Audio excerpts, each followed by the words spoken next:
Welcome to FFPC Insider Access. It is February 19th, 2026. My name is Eric Balkman. You can connect with me on the X at Eric Balkman. Of course, you know me from the High Stakes Fantasy Football Hour, the RotoViz High Stakes Lowdown, and the Fantasy Football Players Championship. Got a great show for you tonight. Could not do it without the heavy lifting being done by one Tom Brolley from Fantasy Points, at Tom Brolley on the X, at Fantasy Points on the X. Co-owner, senior writer, a betting expert. Did I cover it all, Tom?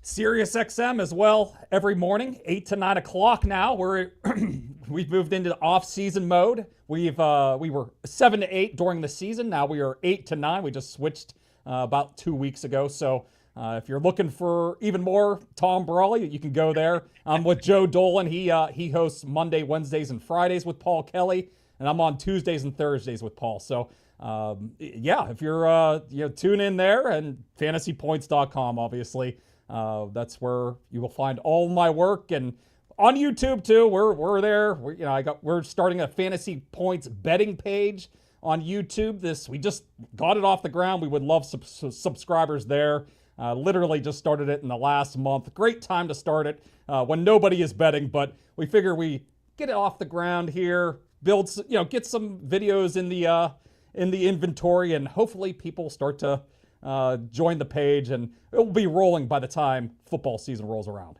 Yeah, for sure. Where do people go to subscribe to that, just so we can pump that up? Yeah, Fantasy Points. Just type in Fantasy Points on YouTube. That will take you. We have a main page, and we're starting some sub channels because we have so much content going on over there. We have a betting page. We have a DFS page. Dynasty is really taking off. There's a lot of Dynasty heads out there, and this is their time to shine right now in the off season. So lots going on over at our Fantasy Points YouTube page as well. And so, like, now for a guy like you, I mean, obviously we're going to, by the way, coming up on the show tonight, Tom and I are going to go around the NFL. We're going to talk about some of the major stories going on. Cam Ward in the news. Obviously, we have to talk about Rashee Rice. Isaiah Likely will be in there. The second segment tonight is going to be inspired totally by Tom's off-season work right now. He's got some great articles up on Fantasy Points about early 2026 Super Bowl odds and early 2026 NFL MVP odds. And I think, fantasy goes hand in hand with that. So Absolutely. There's certainly going to be a spin on that. But he's going to tell you who to stay away, or what bets to stay away from, what he's looking at right now as we tease those articles that you can read when you subscribe to Fantasy Points. And then, of course, targets and fades in the Never Too Early Best Ball Tournament going on with the FFPC right now. That will be coming up as well. This one I was going to ask you. So obviously we're going to cite these two pieces that you have up at Fantasy Points. You do some waiver wire work during the season for Fantasy Points. What else? What's your off season like besides doing everything for YouTube and Sirius XM? What else are you working on in the off season for a guy who is focused on betting and the waiver wire? We don't see near as much betting in the offseason. We definitely don't see any waiver wire in the offseason. What are you working on? No, yeah, during the season, I'm heavy on our waiver wire content. But in the offseason here, I do a lot. John Hansen, the guru, he's called me the grinder. I've been with him since 2012.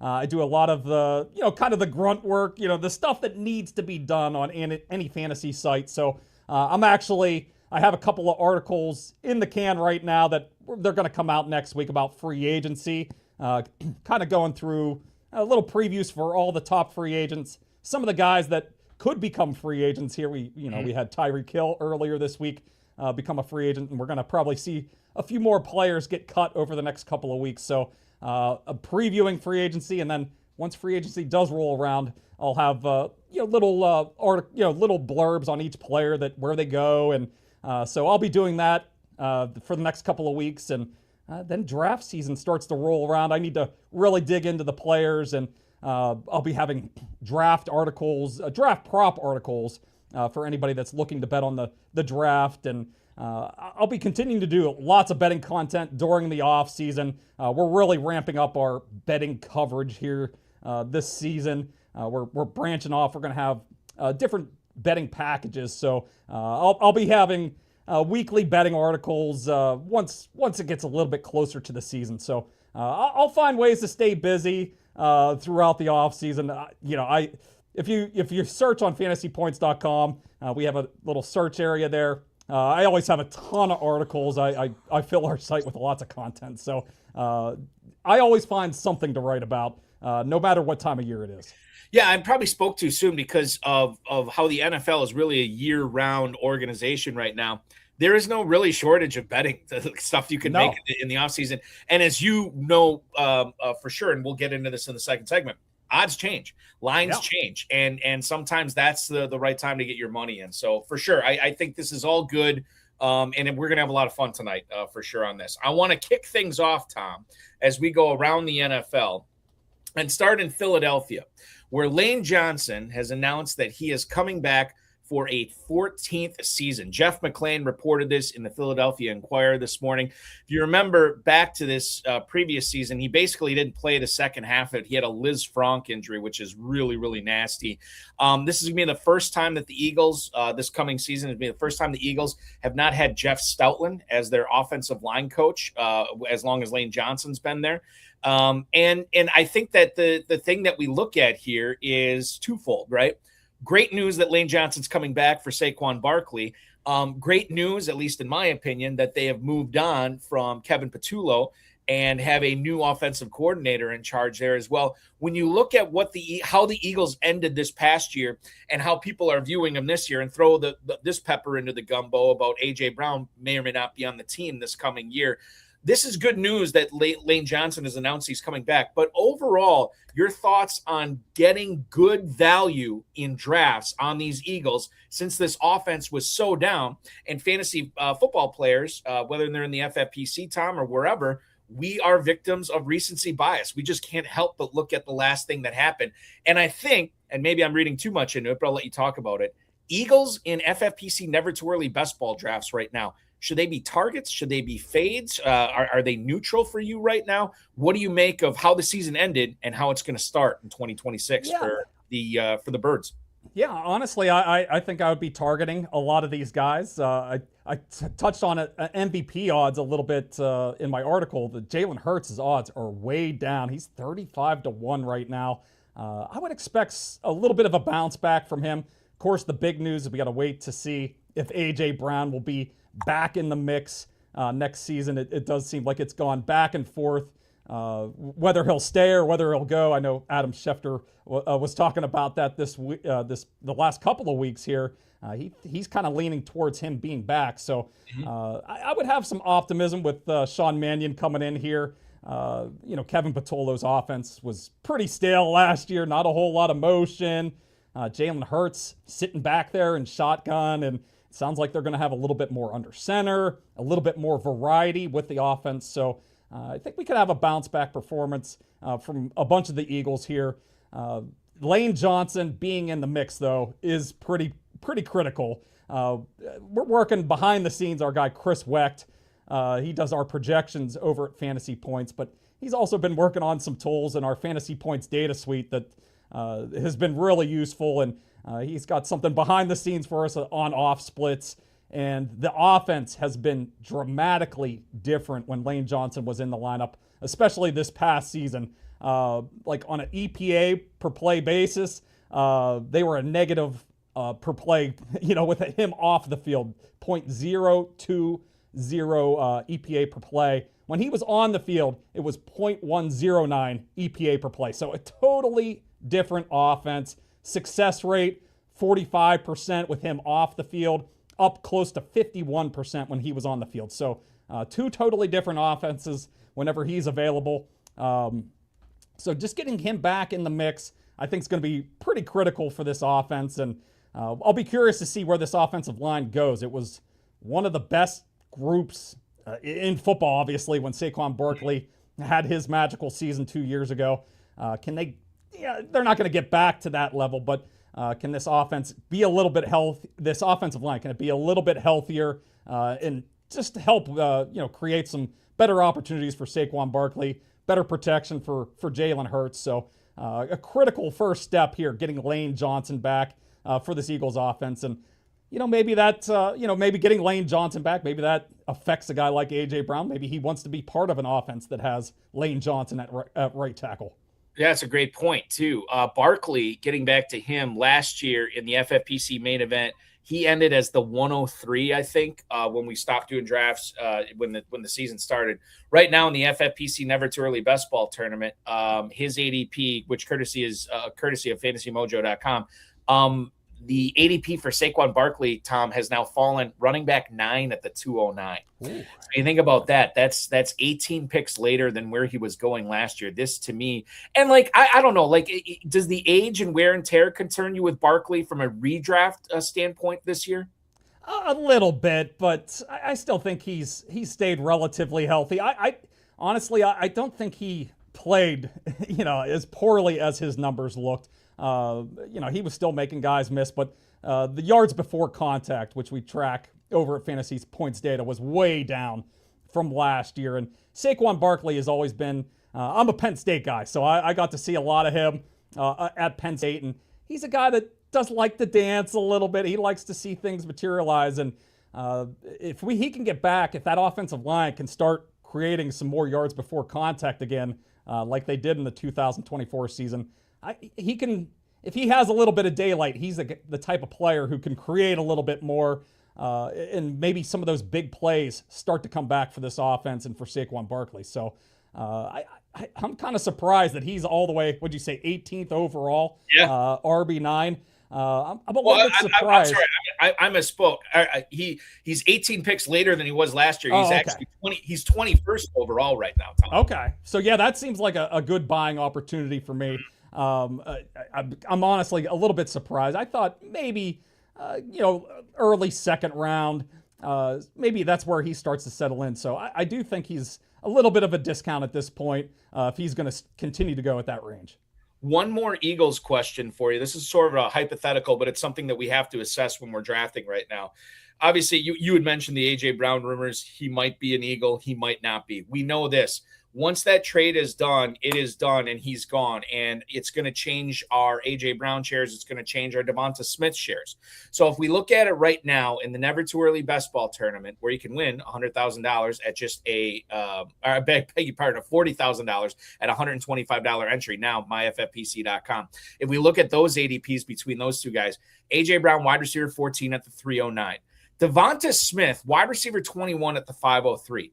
In your opinion, if you believe Brown is going to be traded and you want to draft your fantasy teams as if he's going to be traded, is Devonta Smith a must at the 503? Is he a must grab because he becomes the number one in that offense? Or do you view, and we'll get into this with some of the other running backs here tonight, do you view that if the Eagles trade A.J. Brown, they will replace him with another 1B or perhaps 1A that would not make Devonta Smith's stock skyrocket as the number one? Assuming Brown is traded for this exercise, what do we assume that the Eagles do with that other wide receiver position, and what does it do for Devonta Smith? I think they'll probably maybe draft a receiver or get a guy that's kind of more of a number two type of receiver, maybe one of these secondary type of free agent wide receivers. Romeo Doubs might be an interesting guy. Maybe he's nowhere close to an A.J. Brown, so maybe he's somebody that they could target, but he comes nowhere close to the production that A.J. Brown could put up. So I actually SiriusXM we held a mock draft right around the Super Bowl, kind of the first mock draft of the year for everybody, and I actually selected Devonta Smith towards the back end of the 5th round, and I thought he was honestly, if A.J. Brown does stay there, maybe he's a little bit overdrafted in the late 5th round, but I think he's going to probably skyrocket into the top, at least maybe early 4th round, maybe somewhere in that range if he is the clear-cut number one wide receiver for the Eagles. So I think right now might be a little bit of a buying opportunity on Devonta Smith just to see what happens with A.J. Brown. As I was saying, like Adam Schefter is calling it like it seems like a true 50-50 type of proposition if A.J. Brown is with the team or not. So if I'm drafting right now, I probably would be collecting some Devonta Smith shares just in case A.J. Brown is in a different location. And they're certainly paying him like he is a number one type of wide receiver. They've paid both of those guys. So Devonta Smith, I think they'll trust him. He's still a younger player. And they'll give him that number one opportunity if they do trade A.J. Brown. And that's my point too, because I think with such a weak wide receiver free agent class and a quasi weak rookie class for wide receiver, even if the Eagles were to utilize like a first round pick, I don't think that they're getting one of the big three. Maybe they get somebody like Denzel Boston, Casey Concepcion, or somebody like that. But here's the thing. I think that's most likely if Brown gets traded, that they replace him with a rookie. Yep. And then Devonta Smith there's no way a rookie is going to be a better wide receiver for this offense than Smith in 2026 and maybe 2027 and beyond. So you could make the case that if Brown is traded, the most likely scenario is Smith is the number one, and then getting him in the 5th round right now is a good value, which I think we can agree on. And the other thing to consider about the Eagles situation, it does seem they were shopping Dallas Goedert last offseason, never got it done. He ended up taking a pay cut to come back to Philadelphia. It seems like he's probably as good as gone. Maybe he comes back, but the way they kind of handled his situation last year leads me to think that they're probably going to move on from Dallas Goedert. So even if A.J. Brown does stick around, I think Goddard, I think in our fantasy points data, I think he was like 17 or an 18% target share.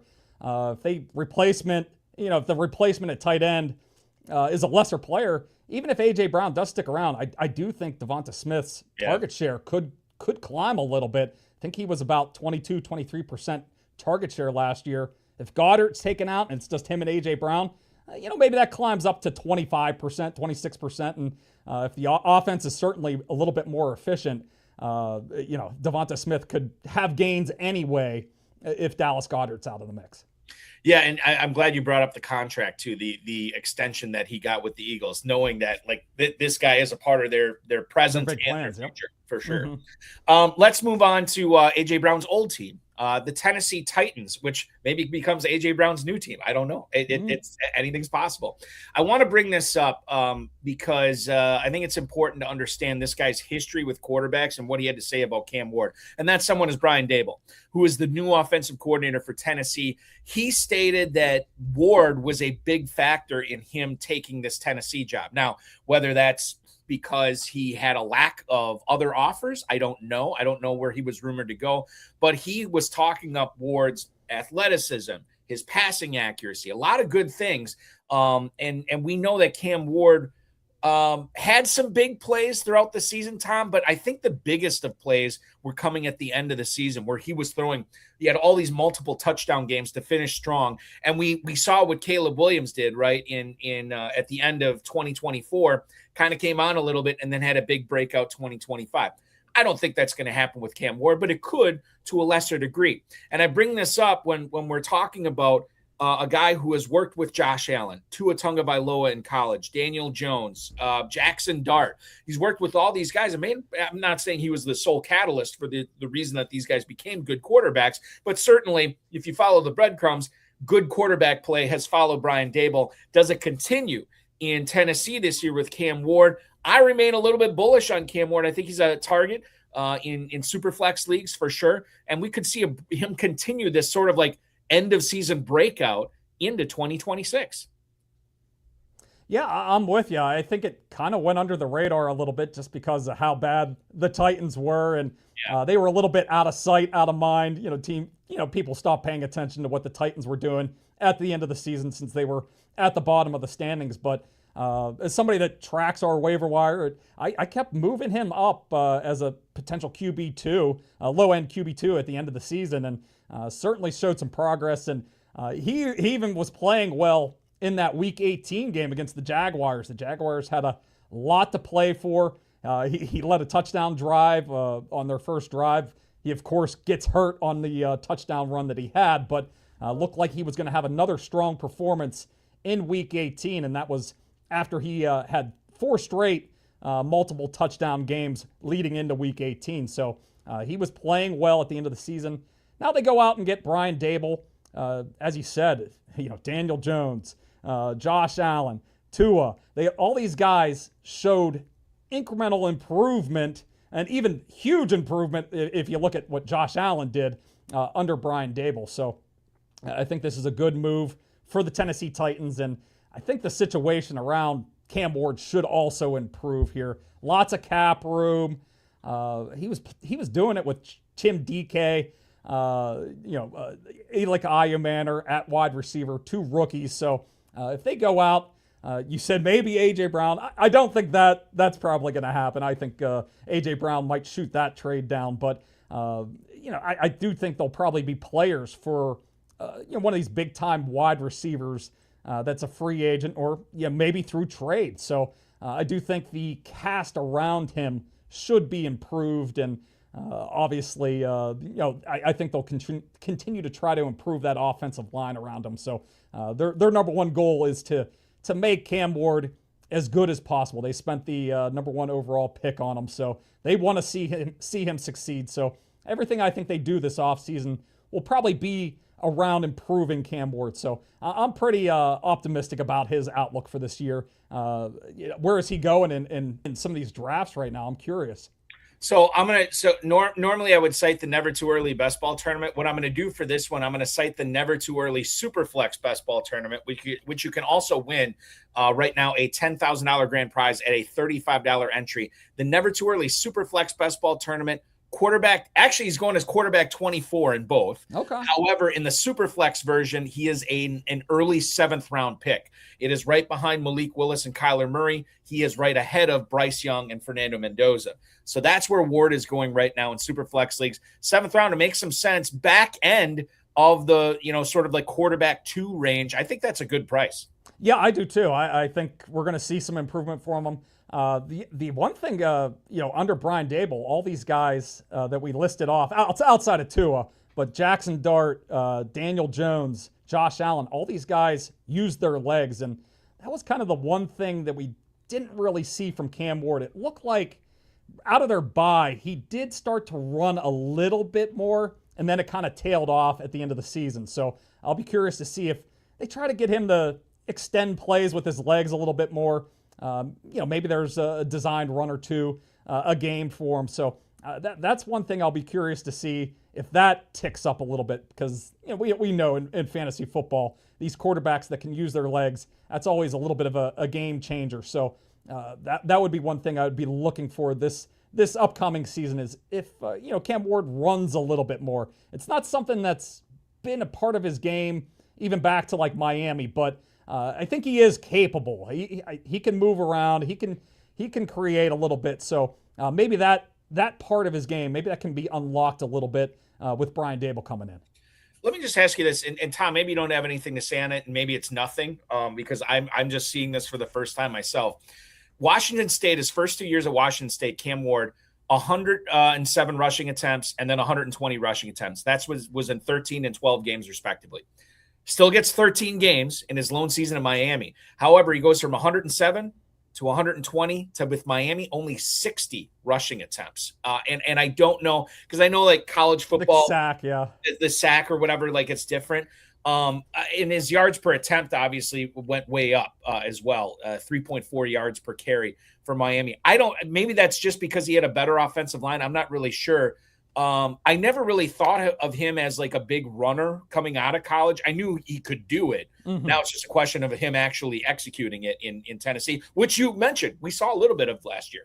Yeah, and that's the thing. He only ran looks like for 159 yards last year. And I think I don't think he'll be a guy that's running for 400 yards. But maybe if he can get close to doubling that, if we can get to like 250 or 300 yards, just maybe an extra point per game. That can sometimes be the big difference between some of these quarterbacks bunched up at the bottom of the board. So if we can get him to run a little bit more, he's capable of it, as he said, at Washington State. So, maybe that ticks up just a little bit this season. It remains to be seen, but like anything quarterbacks can do with their legs, man, that especially a guy like Cam Ward, that's all gravy. We love that. We love to see it. We don't love to see this. I'm not going to get into the social aspect of this and what it means. This is a fantasy football show.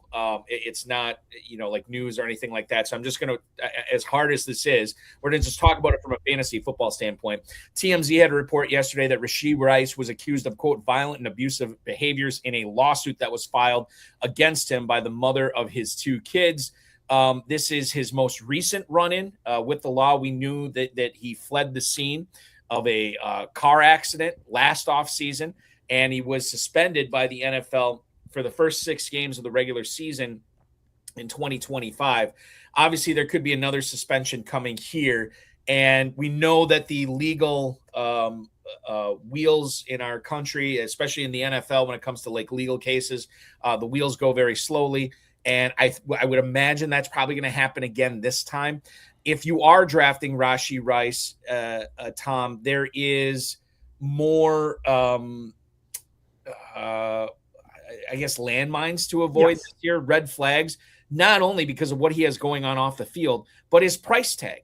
Right now in the Never Too Early FFPC Best Ball Tournament, he's going at 210 as wide receiver 9. And he has a quarterback that is, I don't know, 50-50 for week 1 at this point. I mean, we're going to get Mahomes back at some point this year, but it could be longer. And this is an offense in flux. This is a team that failed to make the postseason, I think, for the first time since the Eisenhower administration, it seems like, which is crazy when you think about it.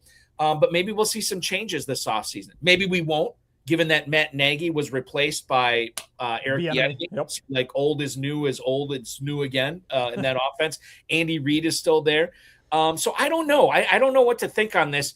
I think usually when I see players like this and there's this many concerns both on and off the field, and he's going this high in drafts, I usually let somebody else take him and grab Nico Collins, George Pickens, Chris Olave, who are all going right after him in drafts. I wonder if he didn't have these issues, would he be going in the Justin Jefferson, Drake London, Malik Neighbors category, a half round or even a full round higher? I don't know. What would your advice be for fantasy players drafting right now in February on how to handle Rashee Rice's late second round ADP price tag? Yeah, I would. I'm kind of with you. I would probably kind of let somebody else draft him at this point. We have a long off season ahead of us. We don't know how quickly this whole process is going to play out, but if he is up for a suspension, you have to think the league is going to come down very hard on him. A repeat offender, as you said, with the driving incident from 2 years ago. He ends up getting suspended for 6 games this past year.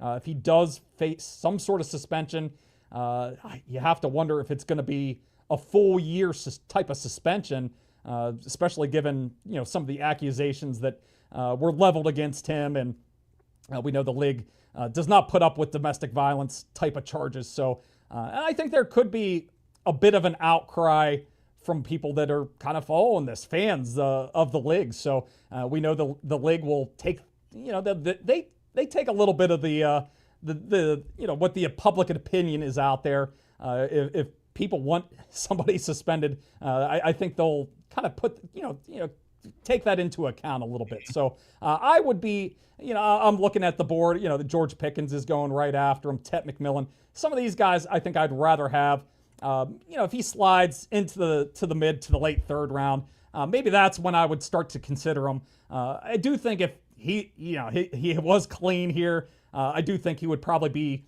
a late second round type of pick, early, mid to late second round type of pick. So I would be kind of avoiding him right now, but we'll see how it all plays out. He's clearly going to be the number one option if he is on the field to start the season. But you kind of laid it out there with Patrick Mahomes, that situation. Yeah. We're going to get the same Patrick Mahomes. Is he going to miss any kind of time early in the season? So there are some landmines, kind of, in there for him. And now we have the potential for a suspension. So I would be kind of avoiding him right now at his current price tag. But if he slips a little bit into the third round, that's when I would consider drafting him. Travis Kelce could hang it up. Hollywood Brown might not be back. That would free up some targets for Rashee Rice. That's on the positive side of it as well. The other thing I look at, Tom, when it comes to stuff like this, it's like, let's say we get a solid report that he's not going to be suspended for 2026. Let's say we find out Patrick Mahomes is trending to be ready, maybe not by week 1, but week 2, he should be back. And he's probably going to be running less too, which would also increase the passing volume of that offense as well. So those are all positive things. So let's say that all those things happen. Does he really shoot up that far from that late second round area? I mean, does he shoot up to like an early second round pick? Or I don't see the value. I understand like you want to take swings on players when you're drafting this early because of how volatile the value can be, the upside, right? I just don't know if I see it because he's so high already. It's tough. And I did a draft Tuesday night. I got him in that draft, like the second or third round. I think I'm good on Rashee Rice shares for now, and we'll see, how it develops throughout the offseason. Yeah, I do think he would drift up a little bit, though, if we got some sort a little bit, yes. Yeah, a little bit. Yeah, I don't know if he would necessarily creep into the first round, but maybe he gets to that, right around the turn if everything is positive this summer. But I have a feeling this whole process probably could drag out, and right now, I'll let somebody else draft him in the second round right now. If he falls into the third round, that's when I would consider him, but I'll let somebody else take him right now. Now there is, I wouldn't say reports, but there's rumors out there that the Chiefs could be looking to add a wide receiver in free agency. And one free agent wide receiver just announced that I shouldn't say he announced it, but it's reported by ESPN's Kimberly Martin that Mike Evans is going to be playing this year. However, he's going to explore his options in free agency. For everybody who was just assuming that Evans was just going to come back and be a Buccaneer, as Lee Corso would say, not so fast, my friend.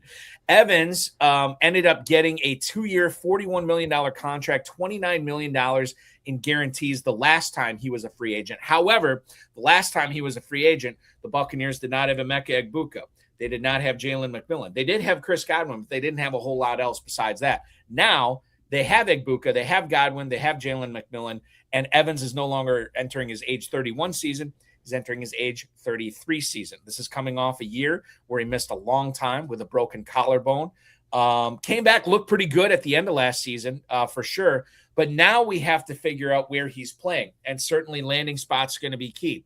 We know what he can do in Tampa, but perhaps he goes to Buffalo, Kansas City, Baltimore, New England. These are all teams that he could end up playing with this year. Comes back to ADP. Where's he going in the FFPC Never Too Early Best Ball Tournament right now? He's fallen to wide receiver 32 at the 701.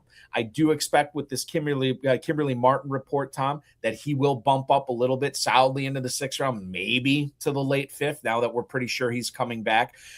Your thoughts on where you would be drafting Evans right now? He's wide receiver 32. Does he make it into the top 25 receivers for you right now based on that we know he's coming back? How do you handle him in drafts? Yeah, I do think the price for him right now is pretty enticing at wide receiver 32. I do think maybe he can get up to that wide receiver 2 range there, right? As you said, wide receiver 25, somewhere in that range. So I do think he is a pretty good price. And the fact that they're kind of throwing it out there that he's basically open for business right now does kind of seem to indicate to me that he is open to chasing another Super Bowl title and would go somewhere. And if he does go to like a Buffalo or Kansas City or one of these other teams, there's a chance that he could see a little bit more volume just because it's a little less crowded. This Tampa Bay receiving corps, Jalen McMillan looked good whenever he came back at the end of the season. He wasn't a full-time player, but Chris Godwin's still there. Emeka Egbuka, I expect to have a little bit of a bounce back after his disappointing second half of the season. So I do think his price will only go up if he does go elsewhere. So I think this is probably a buying opportunity. The one thing that we've always loved about Mike Evans is he always, he can put up some touchdown production. He's one of the best, right with Devontae Adams in terms of these receivers that are goal line, red zone type of threats who get a lot of targets in the end zone. So even if his volume, kind of stagnates or even goes down a little bit, he is, one of these guys that's always targeted around the goal line. So I think he always does have that going for him. So I think right now his price does look pretty enticing right now, as you said, wide receiver 32. I think that will probably go up a little bit if he does land somewhere else. First ballot Hall of Famer. Big doesn't get small. He's still got that massive catch radius. Yep. He's crafty enough. You mentioned Adams. I think they're very similar in the fact they know how to get open. And while they may be a half step or a full step slower now, sometimes experience can cover for that. And these guys do have a lot of experience. The other added thing, too, to keep in mind in regards to Evans is he's not going to go to a worse situation than Tampa, right? He's going to go to a situation where A, he can win a Super Bowl ring, and B, where he's still like getting involved and being a big part of that team's offense. So maybe if he moves on from Baker Mayfield, okay, I can't see him going to Las Vegas and having Mendoza throwing to him, right? I'm sure he'd love to go and play with Josh Allen or Drake May or Lamar Jackson or Patrick Mahomes or any of those guys. So I still think it's most likely he goes back to Tampa, but we will be watching this very closely to see how this develops in the offseason. Free agency starts, March 11th, I want to say. So we're a little bit less than a month away from it. And I would tell you that one of the most talked about free agent running backs in a really good NFL free agent running back class is Tyler Algier. Josh Kendall covers the Atlanta Falcons, Algier's old team, for The Athletic. And he said it's, quote, hard to imagine that the Falcons are going to be able to bring back Tyler Algier. The Falcons already have Bijan Robinson there. They love the 1-2 punch with Robinson and Algier these last couple of years. But the fact that Kendall believes that it's not that they don't want Algier back. The phrasing is they won't be able to bring him back. In other words, somebody is going to pay Algier. Now, what's great about Tyler Algier is if he is going to get this contract that is going to be much larger than what he was being paid, that means that team either views him as their bell cow or kind of worst case scenario, Tom, the 1A or 1B in a committee. Maybe not even 1B because he's going to get a good deal. This is only going to, I would imagine that the situation Algier falls into is only going to get better. Worst case scenario, it's probably similar to what he had last year. He's another guy who could go to Kansas City. He could go to Houston and be the lead guy there and put Woody Marks back into the role that he probably is more suited for, that third down, that pass catching role. So Algier's a guy I'm very interested in. And in my draft, I drafted a ton Super Bowl weekend. And I was getting sniped on Algier a lot. He just kept rising up draft boards almost to the point where people were drafting him as a starting running back. He is being drafted in the FFPC Never Too Early Best Ball Tournament right now. 9-11 as the running back 36. He's actually behind the aforementioned Woody Marks. He is right ahead of David Montgomery.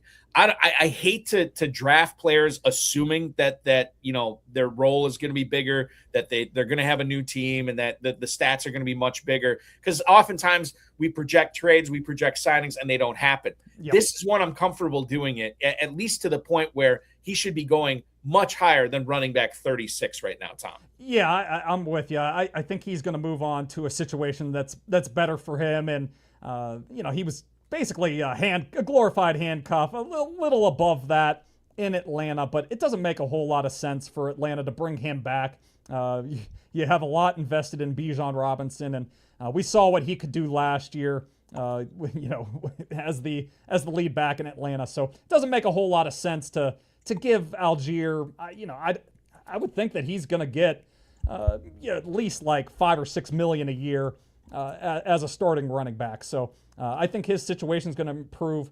The big question for me with Algier is, can he contribute a little bit more in the passing game? That's one area where he has not really done it in Atlanta. He's never topped 18 receptions in a season. Has never topped 193 yards receiving in a season. So the receiving game numbers have never been there for him. So even if he does go to a new location, does he get a bell cow role? I'm not totally confident in that. I do think he is probably a 1A type of back with some sort of complement next to him, a passing back complement. So I don't think he's going to climb too high into like the fifth or sixth round or anything like that. But at his current price, I do think we could see some more touches for him. And if we do see a little bit of an increase in the passing game, that's only going to help him. So I think this is a situation I would be buying into at his current price.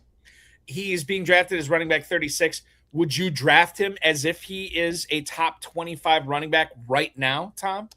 No, I don't think I'd go that far, just because of the passing game stuff. I still have questions there, and there's always a chance that he goes to like a New York Jets or one of these other situations where they need a running back and the offense isn't going to score a whole lot of points. So he is probably going to be a little bit more touchdown dependent than most running backs because of his lack of passing game work. So I don't know if I'd go that far up into the top 25, but Running back 36 seems a little bit low. So I'd say somewhere in that RB 30 type of range.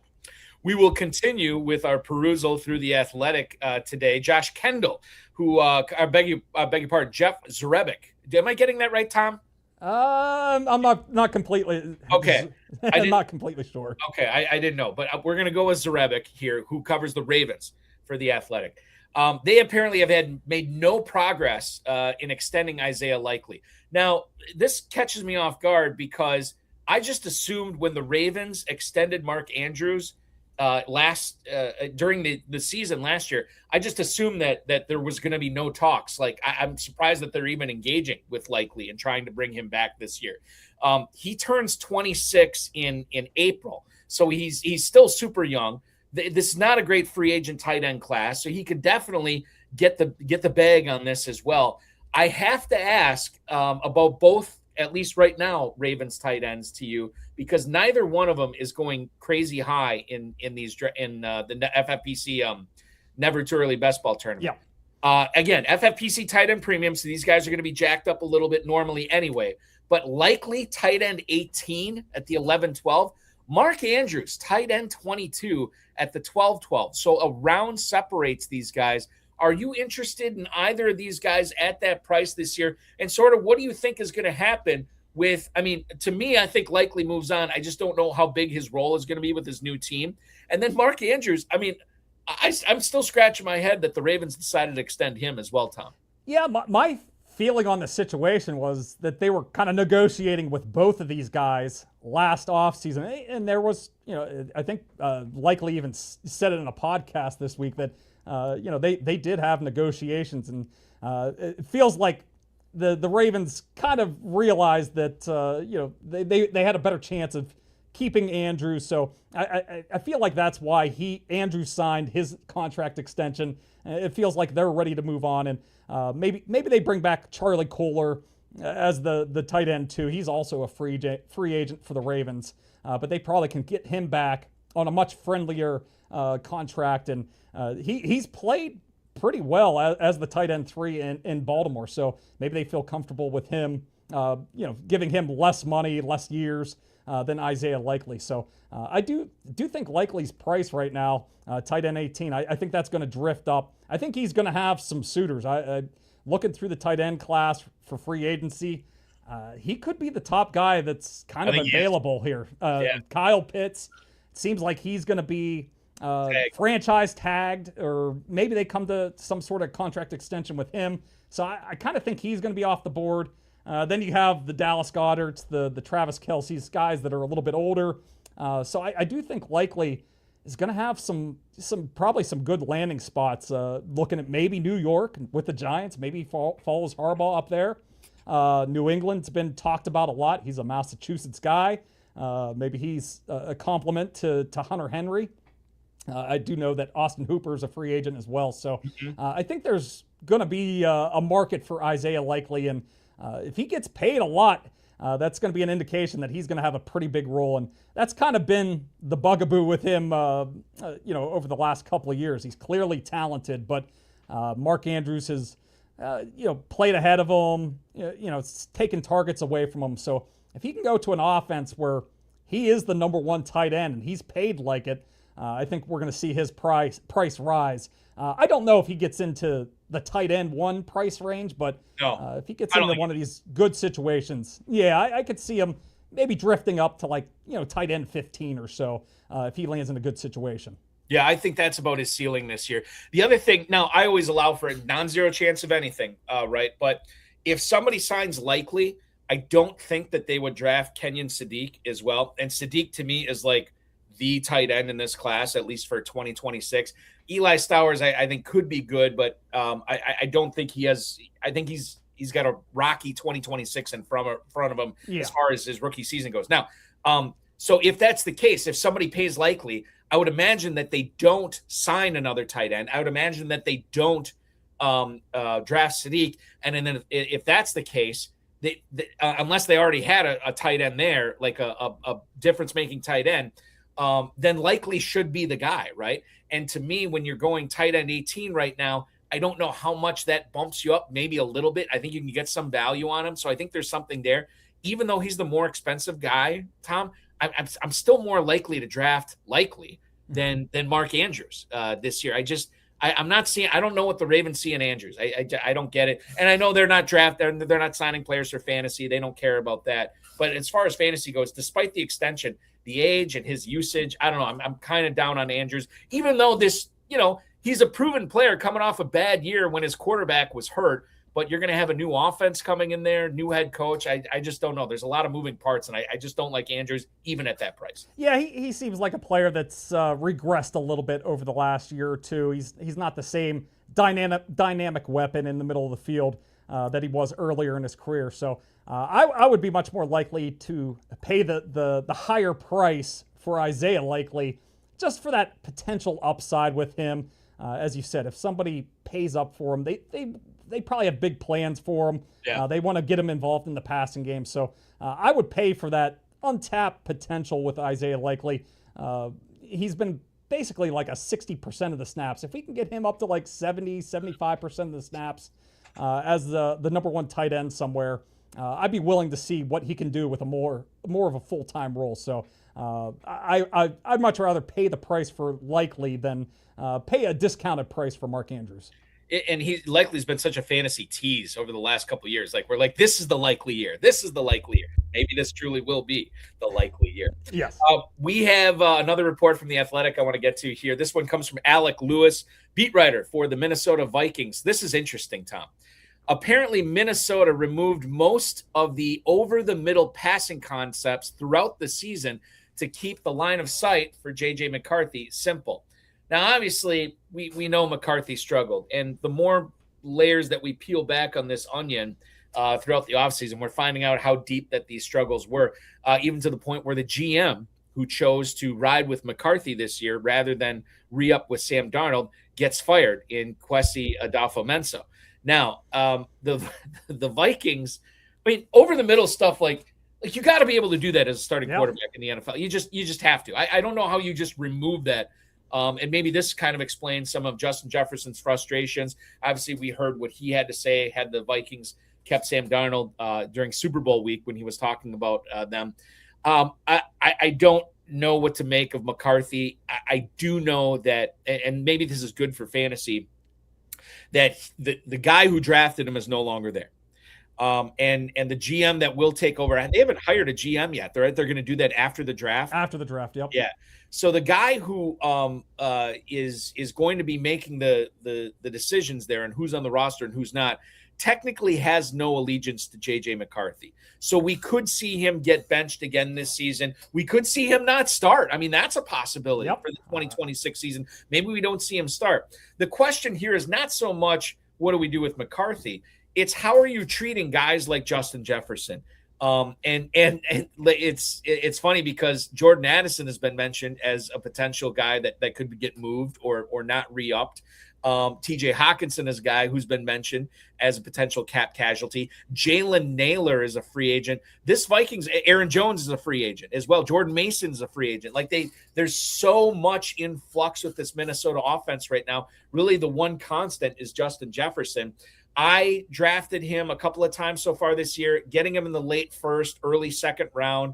And those are leagues where you have to start 3 receivers. So there's more of a premium put on receivers.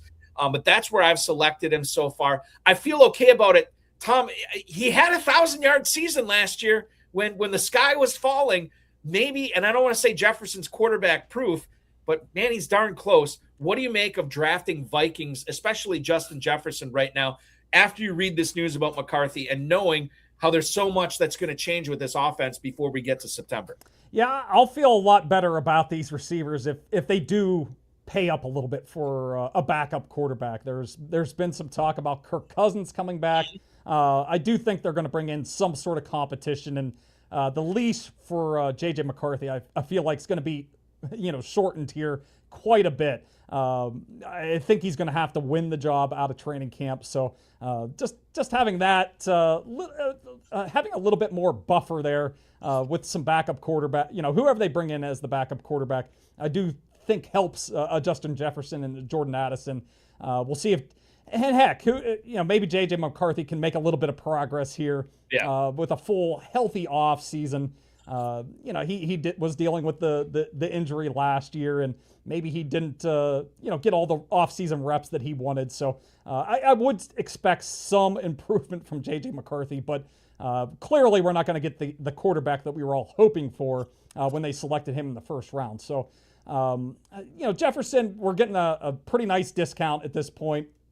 I'm looking at your ADP here, right now at the 14th overall pick. Mm-hmm. That seems like a pretty good range here. You still, if he had average quarterback play, he'd be probably getting selected like right after CeeDee Lamb. So, he's slid down the board. The price is a little bit more appealing now. So I hopefully this quarterback situation improves a little bit by going out and getting a backup quarterback that's capable of coming in and playing for McCarthy if he has his struggles again early in the season.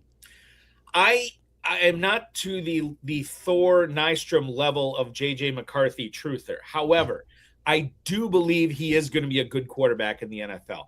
I do believe he was perhaps more raw than the Vikings thought. We've seen Kevin O'Connell really make some bad quarterbacks, average quarterbacks, into decent, palatable, or even good. So I do believe, working with him more, I think it's going to come around. And I don't know if it happens this year, but I think 2027 we could see J.J. McCarthy. If things go the way I think they're going to go this year, I think in 2027 drafts we're talking about him being, right around that quarterback 12, quarterback 15 range. I still believe he has that in him. Has the draft capital, has the tools. It's just a matter of the game slowing down for him, and it just hasn't yet. I think that was probably what was most concerning about his development last year is that we have seen Kevin O'Connell get the most out of some subpar quarterbacks whenever Kirk Cousins was out of the lineup before. So I think that's why we're really concerned about McCarthy is we didn't really see a whole lot of development in his first year as a starter. So hopefully Kevin O'Connell can sprinkle a little bit of that magic on him, and maybe we get improved play. But that's what concerned me the most was that McCarthy just looked worse than some of these guys that had played before him before the Kirk Cousins injury. So that's why I'm a little bit worried about McCarthy. We didn't see that type of progress from him when we've seen other quarterbacks succeed in this system in Minnesota. The Vikings offensive line has to stay healthy as well. And obviously whoever takes over as the GM, they're going to have to find ways to get proven players besides Justin Jefferson around this guy, whether that's keeping Addison on, whether that's drafting a running back, signing a running back from this class. That's going to be important, too, to take pressure off of McCarthy. We wrap up our beat writer tour around the Athletic, Tom, with one in my backyard here in Green Bay, Wisconsin. We'll stay in the same division and talk Packers. Matt Schneidman, who covers Green Bay for the Athletic, believes that Matthew Golden will be a, quote, much bigger part of the game plan in 2026. Now, Schneidman did not say that he's going to be above Christian Watson. He did not say he's going to be above Jaden Reed, but he did say he might do that, just not yet, which I think is kind of telling. Golden really did not do much at all this season. He did at the end of the season. We've seen this from a lot of rookie receivers have their best ball at the end of the year. In that playoff loss to the Bears, 4 catches, 84 yards, and a touchdown. And I got to tell you that screenplay that he scored a touchdown on, he looked like a really good NFL receiver on that play. Now, he is probably going to be, I don't know, the number 4, maybe even the number 5 option to open the season behind Watson, Reed, Kraft, perhaps even Josh Jacobs. I don't know. I never wanted to label a receiver a bust after 1 year. I know plenty of people are in Dynasty. I remain bullish on Matthew Golden going to a team that really just does not draft receivers in the first round ever, and yet they made the exception for Golden. So I think that's important to keep in mind. I don't think the coming out party comes in 2026. I do believe it's coming. I don't think it happens this year. I think Romeo Doubs moves on. We'll get into him a little bit later on in the show. But Golden in 2026, is he a guy that you'd want to be trading for on the cheap in your dynasty leagues? And, Tom, would you be looking at drafting this guy in a best ball, knowing that the spike weeks could be much more prevalent this season than they were last season? Yeah, I'm probably a little less optimistic than you are. I'm a little bit worried about his college profile. It wasn't, spectacular coming out. Really wasn't the guy, the number one guy at, for much of the time there in Texas. He did have some success at Houston, but the college profile was a little concerning for me. But I do think they're going to give him a much bigger opportunity. I do think they're going to let Romeo Doubs walk walk in free agency. They were kind of shopping Romeo Doubs last off season, seeing if anybody wanted him, and because they were looking to create more opportunities for Matthew Golden. And he did make some plays in that postseason game, but I thought he was taking some steps back. I thought he flashed a little bit early in the season, and he took some steps back in the middle to the end of the season, even with like Tucker Kraft out of the mix. I know Christian Watson did come back, and he certainly commands targets, but I wanted to see a little bit more progress from Golden last season, which I think is a little bit of a red flag. But I do think they'll give him more opportunities. Maybe he can become that fourth option in the passing game, but I still do think Christian Watson's going to be the number one. Tucker Kraft is there. He's going to command targets. Jaden Reed, whenever he's on the field, has always been, in our metrics, yards per route run and targets per route run. He's always been very efficient whenever he's out in the field. So I have my concerns that he's going to see enough volume, enough work in this Packers offense that's been, kind of skewed a little bit more run heavy since they got Josh Jacobs. So I just worry about the overall volume for Matthew Golden, even if they do let Romeo Doubs walk. The other thing to keep in mind, too, the offense is not changing in Green Bay, where they're still going to pass it, pepper it around, where we can't really trust, maybe outside of Kraft and maybe Watson week to week. I mean, we just don't know, which hashtag better in best ball is a feather in Matthew Golden's cap. But from a redraft standpoint, good luck trying to figure out what weeks he's going to be blowing up, because even if he takes a step forward and even if he is a success this year, he's still going to have these like 2 for 19 weeks. It's just the nature of the beast for sure. Yeah, I'm with you. I'd much rather have him for best ball whenever you don't have to try to predict what weeks he's going to go off. I do think the target volume, it could be pretty sporadic at times next season as if he does end up becoming the fourth option in this passing game. So I'd much rather have him for best ball than redraft at this point. The first hour of the show really flew by. We have so much more to get to. Tom Brolley from Fantasy Points joins me tonight, and we're going to step out and take our first break. When we come back, we have to talk about what Tom has produced already for 2026 for Fantasy Points, including but not limited to Super Bowl odds, MVP in the NFL odds, what goes into that, who you should be looking at, who you should be staying away from, and so much more. You're watching FFPC Insider Access. Tom Brolley from Fantasy Points, and I'm Eric Balkman. Don't go anywhere.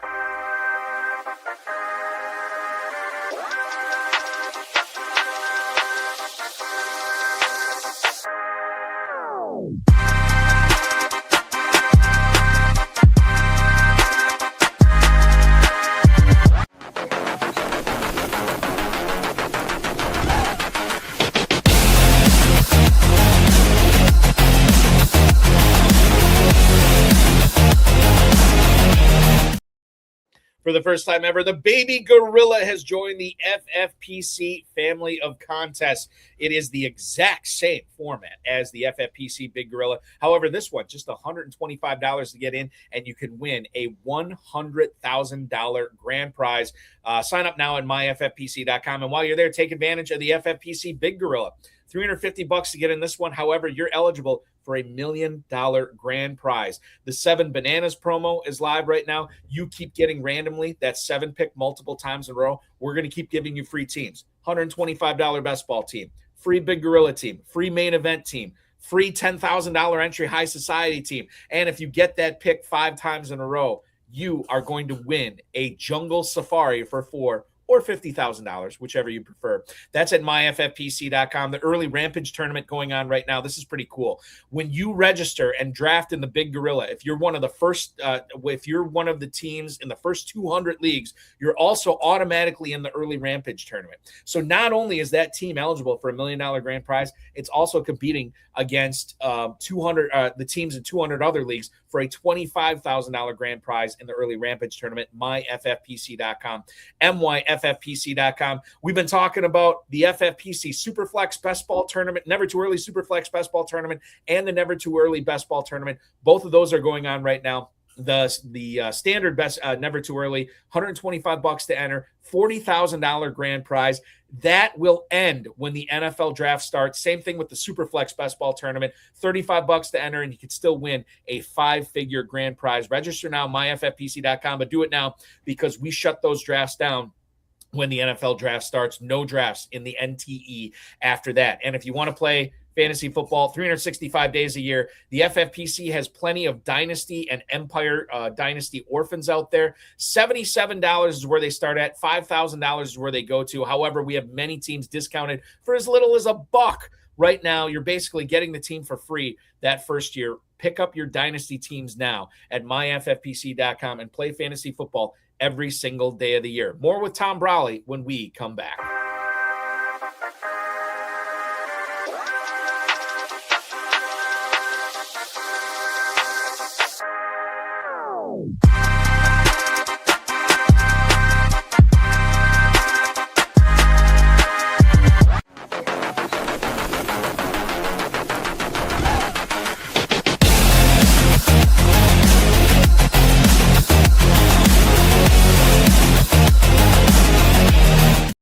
FFPC Insider Access rolls on right now at the FFPC socials. Thank you to everybody watching on YouTube, watching on X, watching on Facebook, and for those of you who are watching the stream later or listening to the audio anywhere you get podcasts. My name is Eric Balkman. He is Tom Brolley from Fantasy Points, fantasypoints.com, at Fantasy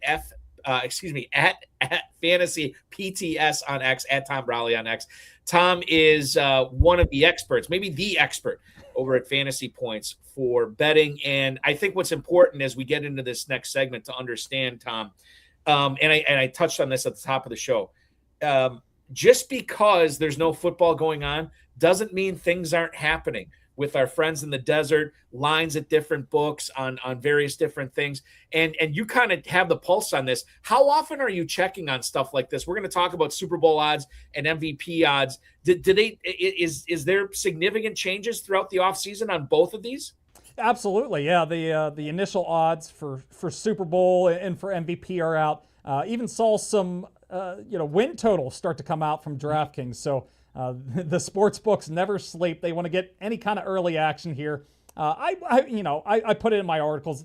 This time of year, we don't want to tie up a lot of our bankroll, but if we see some numbers out there that look out of whack or, we think are going to rise throughout the off season, now might be the time to, put some smaller wagers on some of these MVP bets, some of these Super Bowl bets. Get it in our pocket now, and if those odds improve as the off season goes along, then we're sitting with some better tickets in our pocket. So I'm putting them out there now. Never too early to start looking at the odds here. It never sleeps in the betting streets either. I know people are doing their best ball drafts and doing everything else, but we can also look at some of these markets to see if there's any value out there. How often do you check the markets? Is this a daily thing for you, a weekly thing for you? Oh yeah, it's daily. I'm always checking to see what's out there. Of course, this time of year, we're not going to get like player future odds, season long type of stuff just yet. We want to see where where players are going in free agency, where guys go in the draft. So we'll get those numbers a little bit later in the year. But some of these awards and Super Bowl odds, they're out there right now, and they'll continue to add to them as soon as free agency starts. We're going to start seeing division odds. The win total odds will be updated. Super Bowl odds will be updated. So never too early to start looking at some of these odds. So let's talk about MVP, NFL MVP to kick things off. And in your one of your new pieces for Fantasy Points, which you can read when you subscribe to fantasypoints.com, should I be pumping a promo code that you, Tom? Bets 26, that will get you 10% off. We are rolling out a new betting package this year where if you don't get in before April 1st for the entire season, it's going to be more on a weekly and a monthly basis. So if you want to get our betting package right now, you do the fantasy bundle if you can, and you can use BETS BETS 26 to get 10% off. That will get you the entire season at a discounted rate. So if you want to follow my bets all year long, that's the best way to do it. And I'm coming off of I think I was up 30 units on player props this past year. So it's a good way to get in now, so you don't have to pay a little bit more before the season and have to pay the weekly or the monthly rate. So encourage any. What's that? Sorry, Tom. Sorry to interrupt. Do I have it right at the bottom of the screen right now? Bets 26. Yeah, that will get you 10% off. So, if you love to have anybody there, I do the player props. Chris Wecht, he does our projections. He gives out like anytime touchdown bets. He was very successful with those this past year. We have Justin Varnes, IDP expert. He specializes in defensive player props. Very successful, long track record of having success against those. That's an underutilized, underappreciated market, and it's a little softer, and Justin is one of the best at those. So if you want to make a little bit of money on the side while you're doing your fantasy drafts and following your fantasy teams during the year, I'd encourage anybody to get in on our bets package now and get the best rate. Yeah, was it you last year for fantasy points where like all the props, maybe it was you or Chris, I can't remember. Chris, by the way, a former co-host of this show as well. I can't remember if it was you or him, or maybe it was both of you combined, where all the player props that you released throughout the season, if you would have bet $100 on each one of them, you would have come out like $6,000 ahead or something like that. Yeah, mine were you would have been up 3,000 doing my player props. At one point I was up like 47 units. I got a little bit cold at the end of the last season, but still had a really strong year if you followed the picks all season long. Chris's anytime touchdowns, he started those I think about week 6 or week 7, and he was able to find a lot of good lines on some mispriced touchdown props, and people love following those. You get the big plus prices on those, so very successful on those. So we're going to be beefing up that package. We actually just hired a couple of new developers that are going to help us with some betting tools. So if you don't even have to follow our picks, we're going to have better tools on the website that you can go in and kind of create your own bets and stuff. Nice. So we don't have anything developed just yet. We're hiring people to do that, but we're really looking to beef up our betting package. That's awesome. FantasyPoints.com. Use the code BETS26, BETS 26 to get 10% off right now. So let's get into the Super Bowl MVP.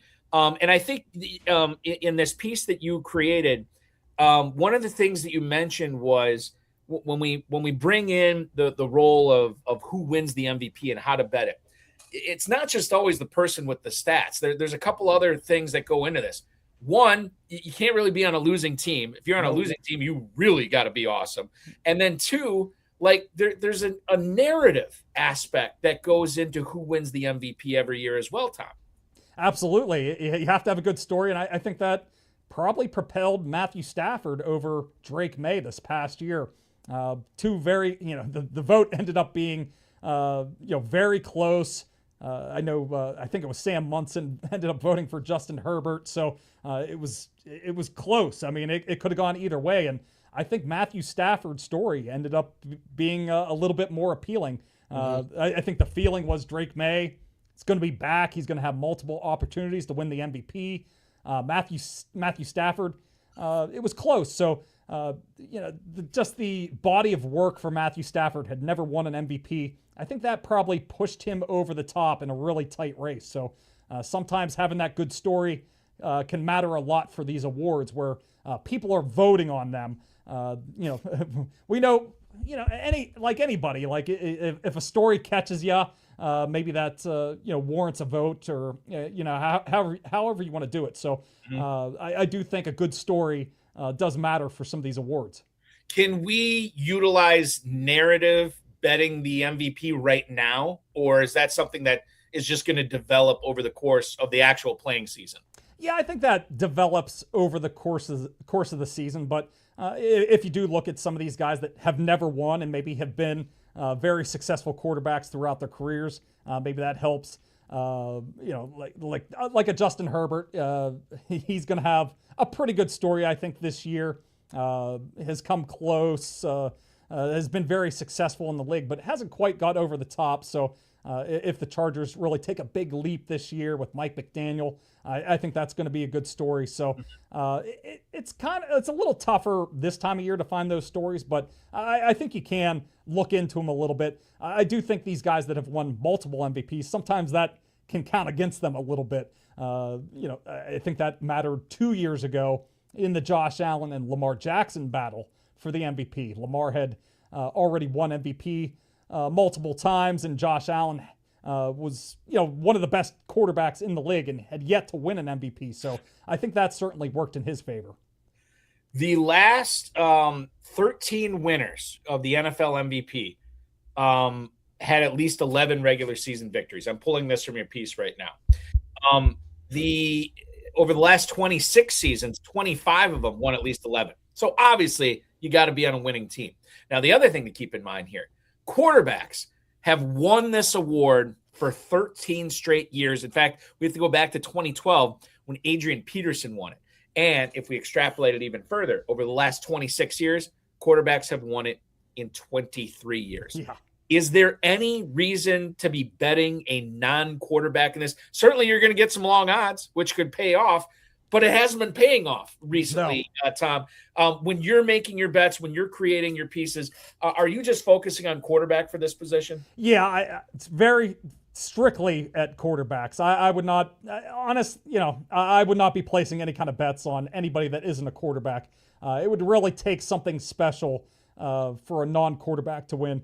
Even Saquon Barkley 2 years ago, 2,000 yards and didn't even play in the season finale. Didn't really come close to Josh Allen, Lamar Jackson. Those guys were clearly ahead of him in the MVP voting.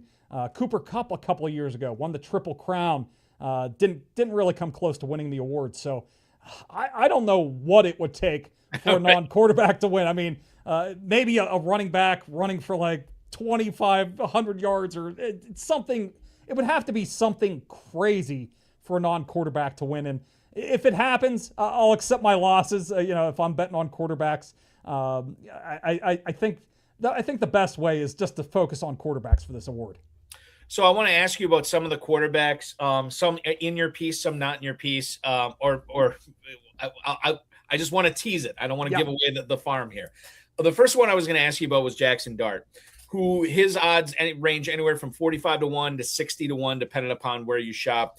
Obviously, this will be his second year in the league. We have seen second-year quarterbacks win the MVP before. Seemingly, he's getting some stability, not only at offensive coordinator, but as his head coach is John Harbaugh, who has a lot of experience. And then I think maybe this depends upon the Malik Neighbors' health, but if Neighbors is indeed ready week one, perhaps if they re-sign Wan'Dale Robinson or if they draft Carnell Tate at 2, I like Theo Johnson. I think the ground game looks pretty good. Maybe they add one piece on that offensive line. And we know Dart can run. We know he's going to put up the numbers. I guess the question here is really, is the team going to be good enough to propel him into that conversation? Or is there more that goes into this? Yeah, I think that's really what this could come down to. He also needs to stay healthy, too. I mean, he was in and out of that blue tent a little too much for my liking last year. It seemed like every week he was getting checked for a concussion or for some sort of injury. So he needs to protect himself a little bit more. But that's what we kind of like about Jackson Dart. He is fearless as a quarterback. So I think he needs to stay healthy. But, yeah, he's got to win more games here. That 11-win threshold has held pretty true here. The only outlier was Adrian Peterson. He didn't get to 11 wins, and he was a non-quarterback. But you got to win a lot of games. But maybe maybe we see Jackson Dart and the Giants kind of follow the recipe that the Patriots just used this past season. Play against a weak schedule, rack up some wins, rack up some stats. Maybe his production really goes up this year. And as you said, Malik Neighbors, we're expecting him back at some point, hopefully at the start of the season. Never really got to play with him much. He got injured in I think his fourth or fifth game. Only really had an overlap with Jackson Dart for a game. So Jackson Dart put up a lot of production without Malik Neighbors. So you get one of the league's best wide receivers back in the mix. that should only help Jackson Dart. So, as you said, John Harbaugh's there. Maybe they can start to take advantage of some of the talent that's on this roster. I don't think the Giants are devoid of talent. They've been selecting at the top of the draft for how many years here. They have a lot of talented players. So maybe they got a coach that can finally maximize the entire roster here. So I do think Jackson Dart at 60-1 is pretty intriguing here. I wouldn't be surprised, as you said, if they draft a receiver high, or if they go out and get Isaiah Likely or one of these top receivers in free agency. I only see his odds shrinking here. So if you can get a 60-1 at the score bet, I do think those are pretty good odds right now for Jackson Dart. Sticking in the same division, Tom, Jalen Hurts is intriguing, partially because of what we talked about at the top of the show, right? We led off talking about how fantasy players are kind of down on the Eagles this year based on how they finished the season and based on, we don't know what's going on with A.J. Brown. Hurts is a guy that we know can rack up the touchdowns thanks to the tush push. We know he's a capable passer. He's shown it before. He's got two really talented receivers for right now, and he's got Barkley behind him as well. There's a lot to like about Hurts. Ultimately, and by the way, his range goes anywhere between 22-1 and 35-1. Ultimately, why do you think that your money is better spent elsewhere rather than betting on Hurts here? Yeah, I'm a little bit concerned. We just saw with Saquon Barkley a couple years ago. I think, Jalen Hurts, I think people, they don't want to give him total credit. But if we do look to the recent past here, I mean, he did finish second in the MVP. I think it was in the 2022 season to Patrick Mahomes. Pretty distant second, but he was in the mix there. Won the Super Bowl MVP a little bit over a year ago. So he's had some big-time moments. So if he does get an improved offensive coordinator here, if their offense is much better, maybe the fact he might honestly be better served if A.J. Brown does leave town. I do think his narrative could get, it could improve here if it's seen that he, the offense is more on his shoulders. I don't think Devonta Smith is viewed as an elite wide receiver at this point. So maybe A.J. Brown leaving town might end up helping Jalen Hurts' odds in a weird kind of way, because I do think people would give him a little bit more credit if the Eagles are successful next season. And I think we'd all kind of agree that the Eagles have one of the NFL's best rosters, and they continue to be right in the mix every year. And I'm sure Howie Roseman has a few tricks up his sleeve once again this offseason. So even if they do lose A.J. Brown, I do think they'll probably get some good players around him. So I think he has an opportunity at these longer odds to potentially win this award. But at the end of the day, he did run a little bit less this past year. That wasn't necessarily as big a part of his game. So I do think that hurts him a little bit. And I think the running game, if the Eagles offense does get back to the heights it was 2 years ago, I think Saquon Barkley will play a big role in that. So that's why I ultimately kind of stayed away from this bet. But I do like the odds at 35-1 for Jalen Hurts. Had not considered that A.J. Brown could be better for his MVP odds. That's smart. This is why you're a pro, Tom. Yeah. Now, I know Josh Allen is not the most fun guy to bet here, 5.5 to 6-1. It's not great odds. But it's not fun to bet a favorite, right? But No. you know what's more fun? What's more fun is winning. Yes. And certainly you could cash in on Josh Allen here.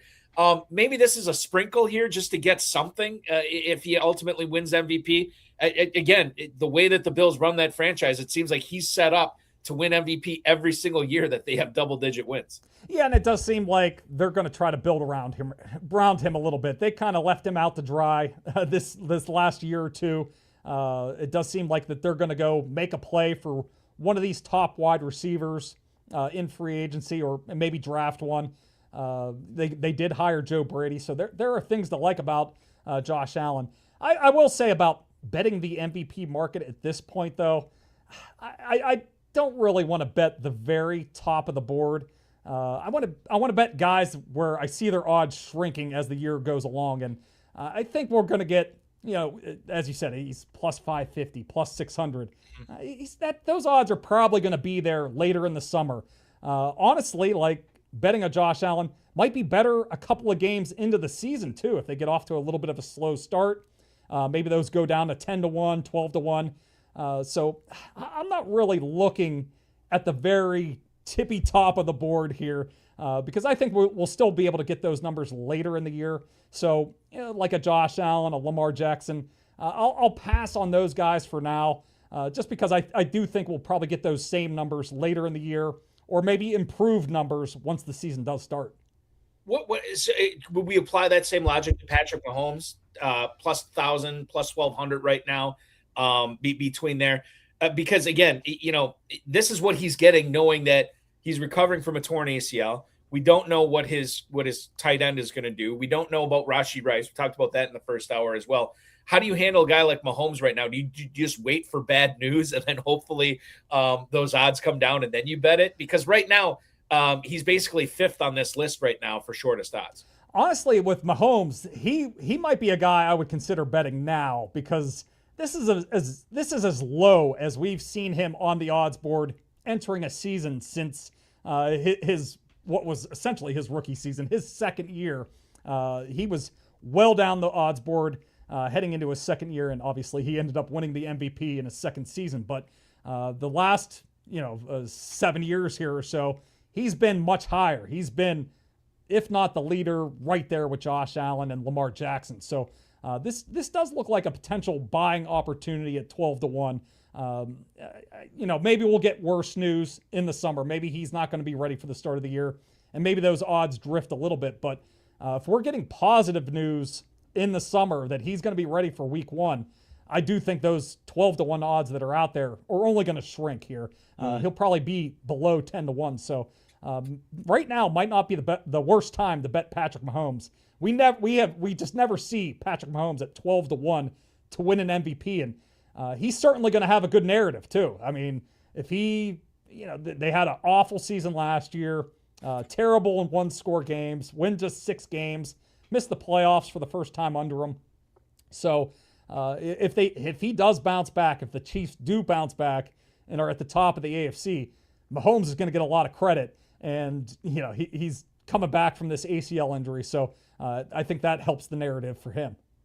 Caleb Williams is another one I want to ask you about. Are you surprised, given how his season went, given how the Bears season went with all these close games, and there was a lot of, positive vibes coming out of Chicago, and Caleb Williams made some insane throws down the stretch.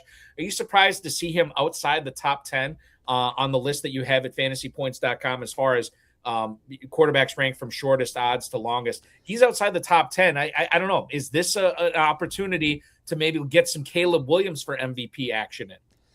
I have some concerns about Caleb Williams, and I think that's what's baked in here a little bit. They do seem like a team that's could see a little bit of regression this upcoming season. They won a lot of close games, and it does seem like they could move on from a DJ Moore and some of these players. So I think he's about priced where he should be, right in this middle of this pack. But if he takes another huge step forward, we might be looking back at these odds and being like, wow, we could have had him at 16-1. If he has a special season, maybe he does start to climb up into that top tier of quarterbacks with the Josh Allens, the Lamar Jacksons, the Joe Burrows, and Patrick Mahomes. And he's always inside the top 5 in MVP odds moving forward. So, but I'm probably more in the camp that the Bears might take a step back here, and it's a tough NFC North. The Lions are there, the Packers are there. If the Vikings take a step forward, I could see the Bears struggling to get to 11 or 12 wins. So I think his odds are probably right where they should be here, right in the 16-1 range. If you had final question on this, if you had somebody said, listen, Tom, I got $30-40. I want to place it on a long shot. Who's my best long shot based on current odds? Because I'm gonna go to the book, or I'm gonna go to my phone, and I'm gonna place my bet. Who's the guy I should be putting it on right now? If I don't want somebody up at the top of the board, if I want a long shot right now. I would look down the board, not too far, but I do think Trevor Lawrence is pretty intriguing. He's 20-1 right now. I thought he would be priced around Caleb Williams there in that 15-1 range, 16-1 range. I think his odds are, this is at DraftKings too, 20-1.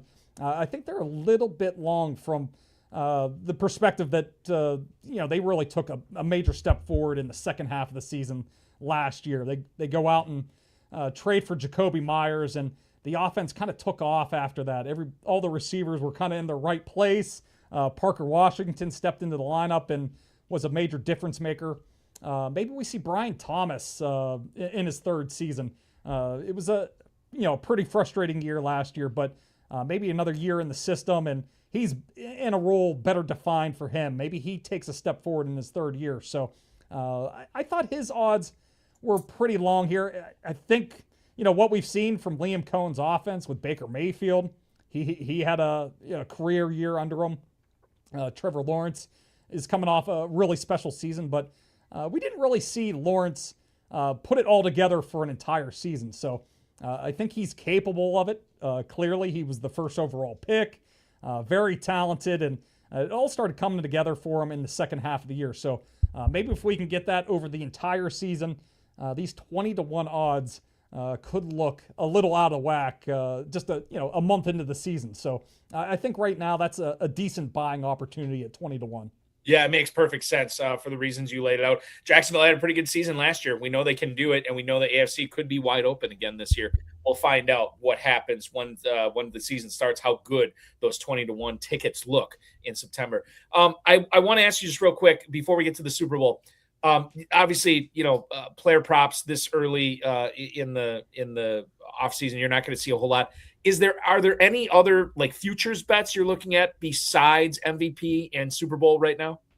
Not yet. They're pretty limited markets. The win markets have come out, but I think I'll probably wait until free agency to just see a little bit of the player movement. I think some of the bad numbers have already kind of been picked off too. Okay. I know there was a Patriots 10.5 wins that's already been bet down to 9.5. So I'm probably going to wait for that market until after free agency, but it's pretty limited opportunities right now. But the MVP one, I do think we'll see some movement with free agency, but I do think it's a good time to jump in now. I did give out a Malik Willis as a really, really long shot. This is probably not going to come through, obviously. But it's 250-1 right now. 25,000-1 are his odds. So putting a little free bet, $5 free bet, that's going to get you over $1,000 on that one. I do think the sports books are kind of underestimating his potential market once he hits free agency in a couple of weeks. I do think he's going to be coveted by a couple of teams. The problem with him is he's probably going to go to one of these teams that's pretty bad. Maybe a Miami, maybe a Jets, maybe Arizona.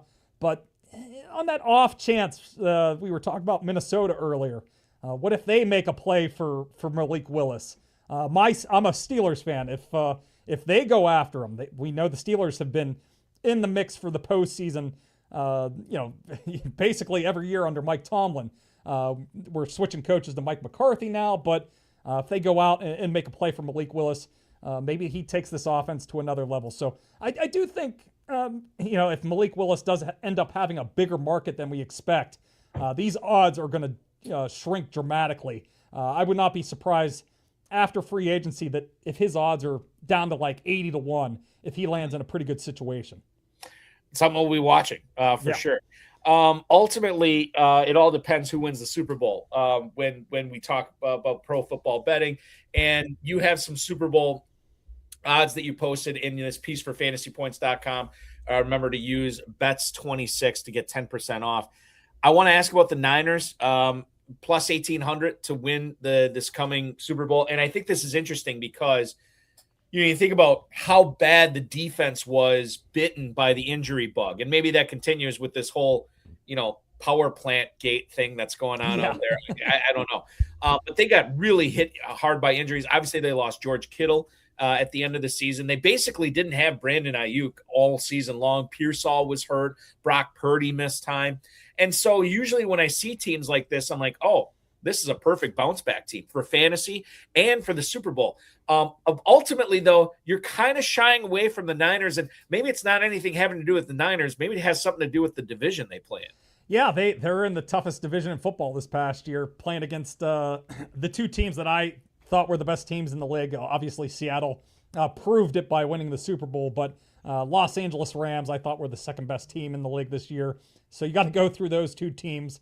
Of course, the 49ers were still able to make the postseason, won a bunch of games and reach the postseason. But I do worry also a little bit of news that came out this week that they could be playing in Mexico City as well.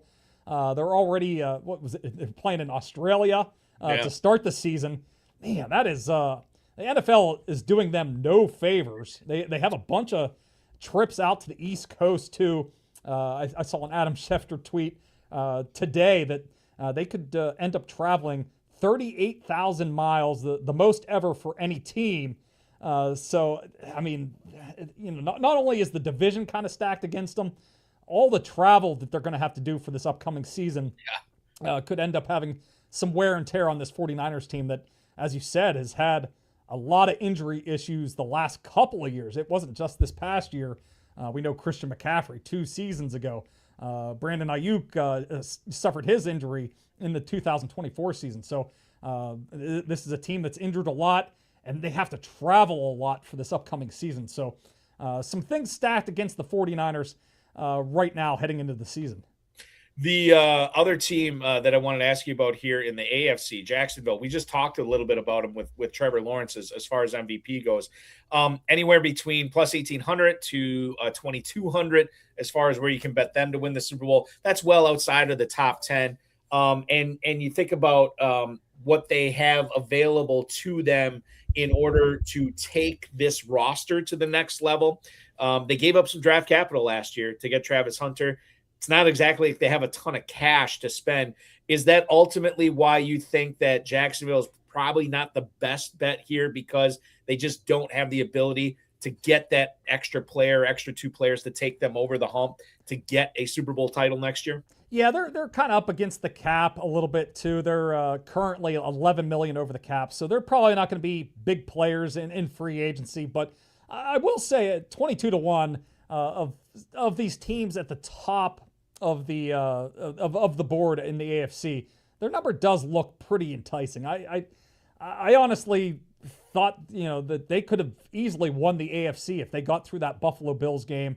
It was a coin toss type of game. Last possession, they had a chance to win it. Of course, Trevor Lawrence throws the interception, but maybe if they get through that game, maybe they would have ended up being the favorites for the AFC. So they made huge strides in their first season under Liam Cohen, and I'm very, very excited to see where this team goes. And we'll get Travis Hunter back.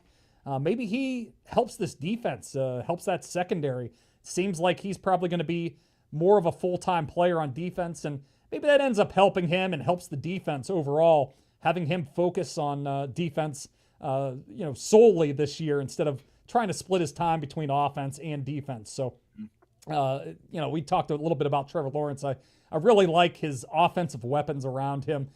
Didn't really hit on Brenton Strange. I think he's up-and-coming tight end, another Penn State guy next to Parker Washington. Really like their weapons. We'll see what they end up doing at running back.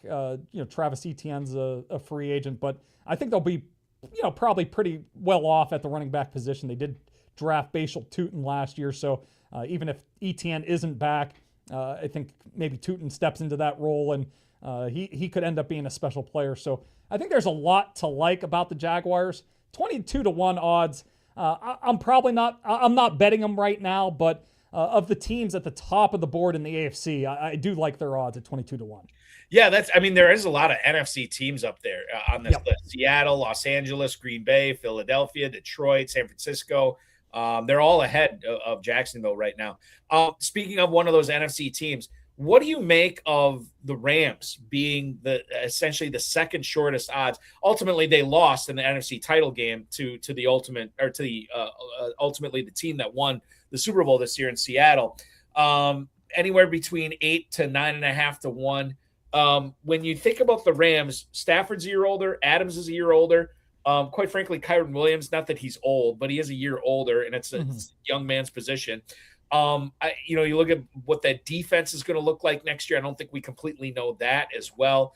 But when you think about the Rams here, to me, I'm a little surprised to see these odds so short. I feel like there might be some regression coming to with LA. How do you see the Rams knowing that they're so high up on this board right now, but ultimately not a ton is separating these top teams from each other? Yeah, we talked a little bit about it with the MVP. Like these teams at the very top, I think this is another scenario where I think only the odds can get worse as free agency goes on, as the draft goes on.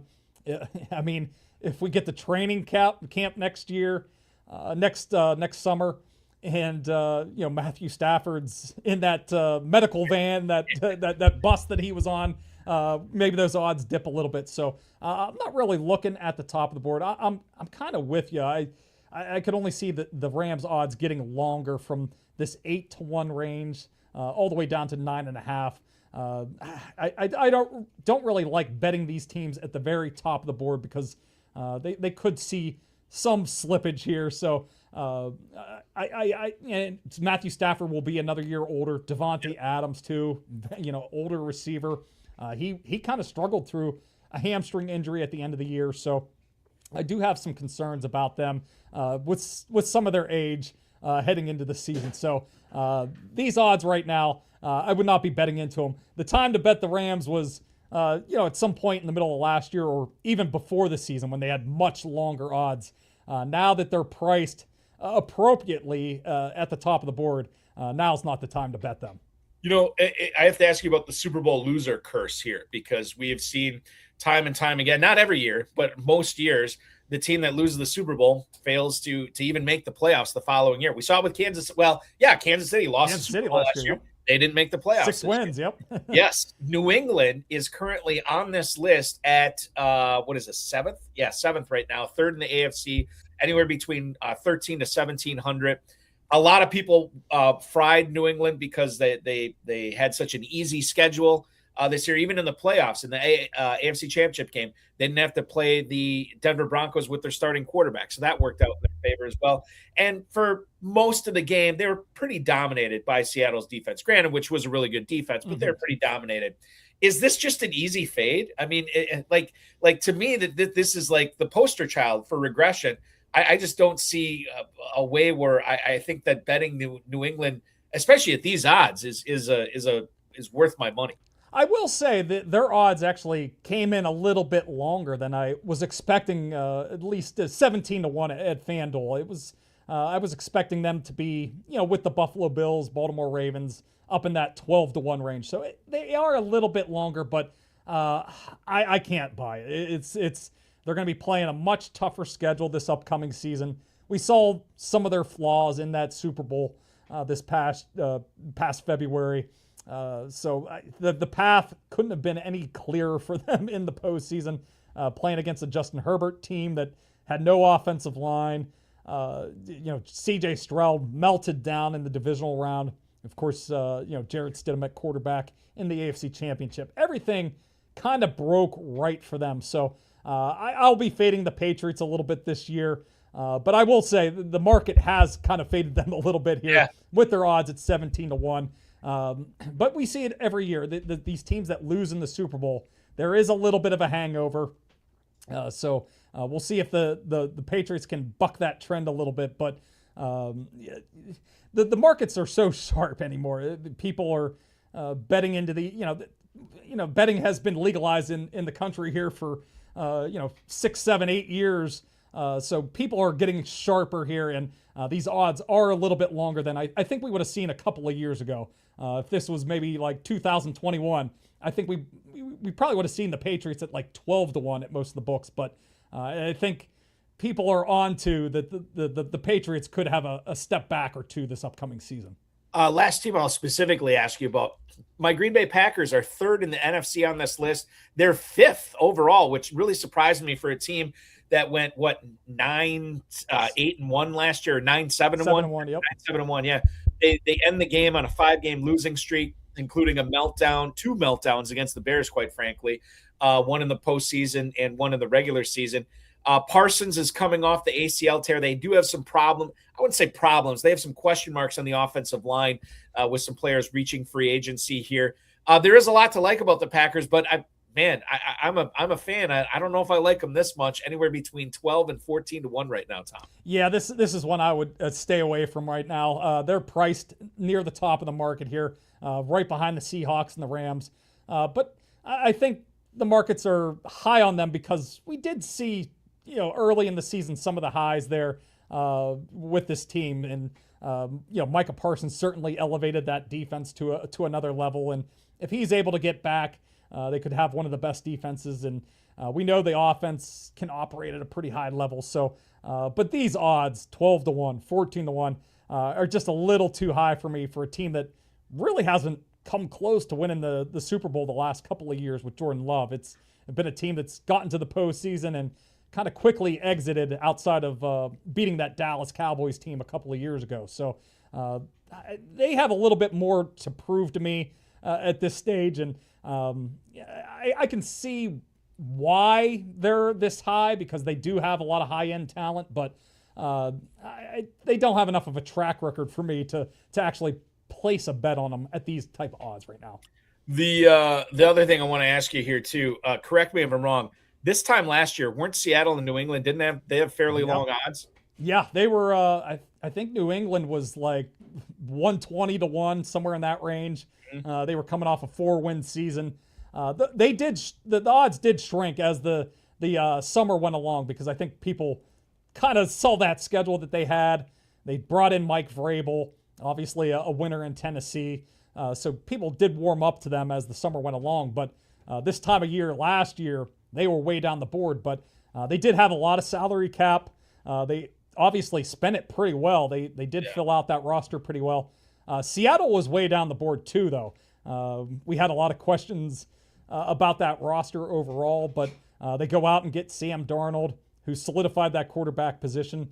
They were like 60-1 at this time of year last year. So obviously, I think people didn't give them enough credit coming out of the 2024 season. I think they didn't make the postseason on a tiebreaker. I mean, they were right there on the doorstep to make the NFC playoffs in 2024. So obviously the odds were way off based on the team that we did see this past season. But getting that quarterback position right is always critical. And there was a lot of questions about Seattle's offensive line too. That was a pretty weak group, and we knew Sam Darnold struggled with pressure, but they were able to solidify that. And Clint Kubiak obviously deserves a lot of credit for that. Designing his offense to give Sam Darnold some easier reads, and Jackson Smith and Jigba obviously too.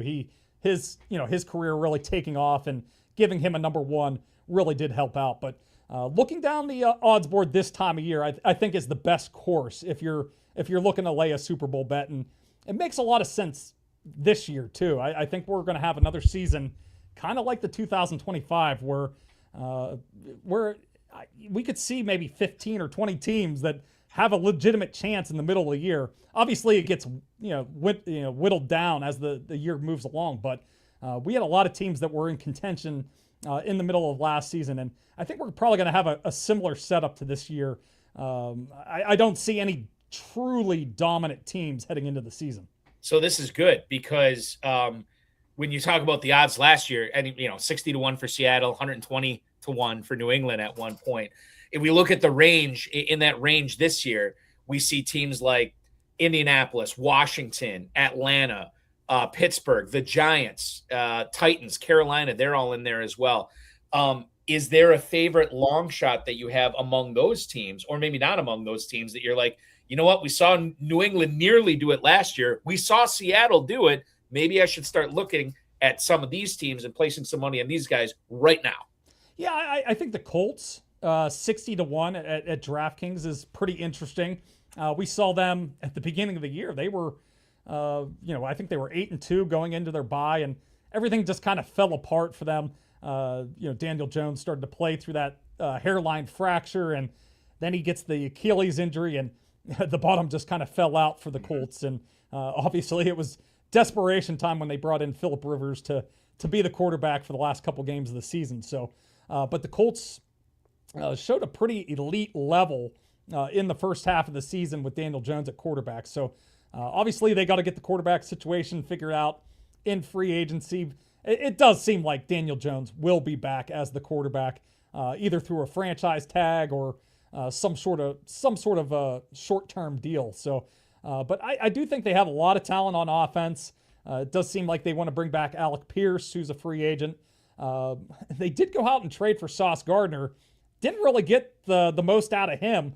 He picked up that calf injury pretty much right away after they traded for him, and he just didn't play a lot, and whenever he wasn't quite the same. So maybe if they can get him back on the field and he's a true shutdown corner for them, that makes things a lot easier for the defense. So I think there's a lot of things to like about this Colts team, and maybe they can challenge in the AFC like they were at the beginning of last year. And these 60-1 odds, if you look at the odds board, they're as short as 40-1 at some places. So they're getting more respect at some of these different books. So especially if you're going to shop around at this time of the year, there's some wildly different lines out there. So make sure you have multiple sports books, and maybe you can pick off a number at 60-1 on the Colts.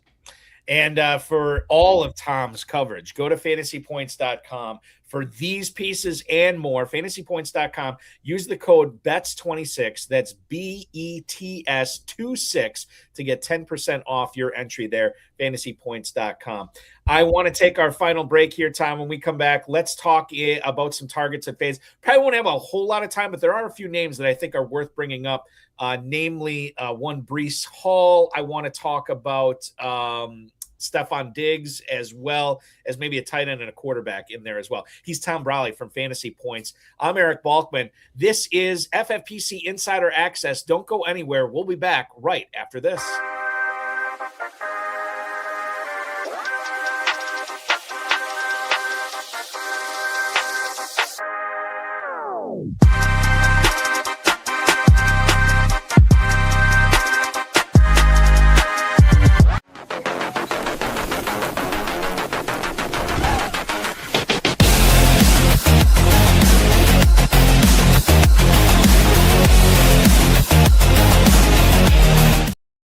FFPC Baby Gorilla and Big Gorilla available for you right now. MyFFPC.com. $350 to join the Big Gorilla $1 million grand prize. 7 Bananas promo is live, as well as the early Rampage tournament.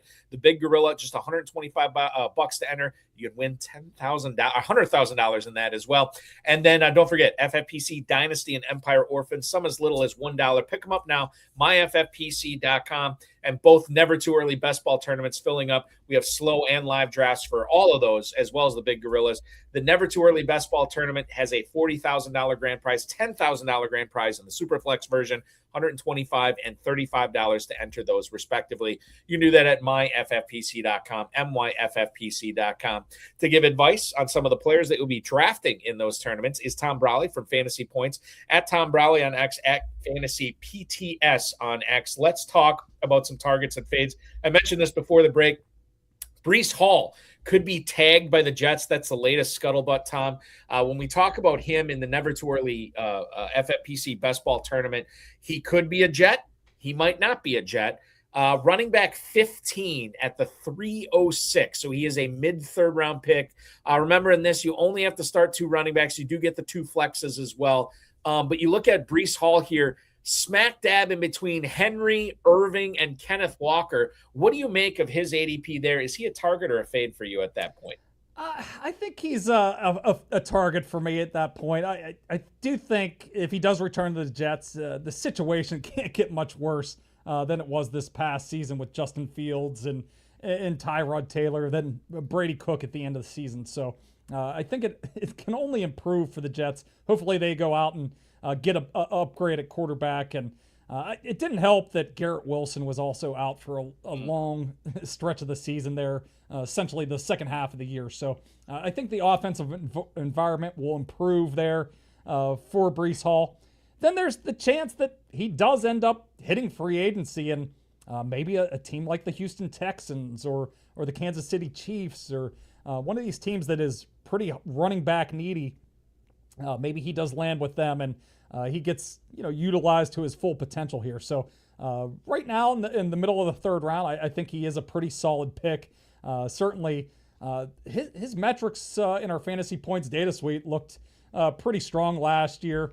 He's still breaking off some explosive runs, and his yards before contact and yards after contact were still pretty solid there, averaging 4.4 yards per carry. So I think he still played at a relatively high level. It was just this Jets offense just didn't score enough for him to really come through for fantasy. So I think with the potential for him to go elsewhere, but the offense should improve in New York. So I think in the middle of the third round, I do like him right now. So and by the way, I agree with you. I feel like I should have drafted. I think I only drafted Breece Hall like in my last 10 drafts I done. I think I got him once, and I wish I would have gotten him more. I want to switch to receiver here because there's several interesting ones to talk about. Number one is Tyreek Hill.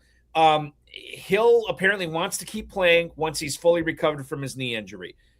Dislocated knee, torn ACL. He's got to have another surgery yet, I believe, on his LCL. So it's not great right now.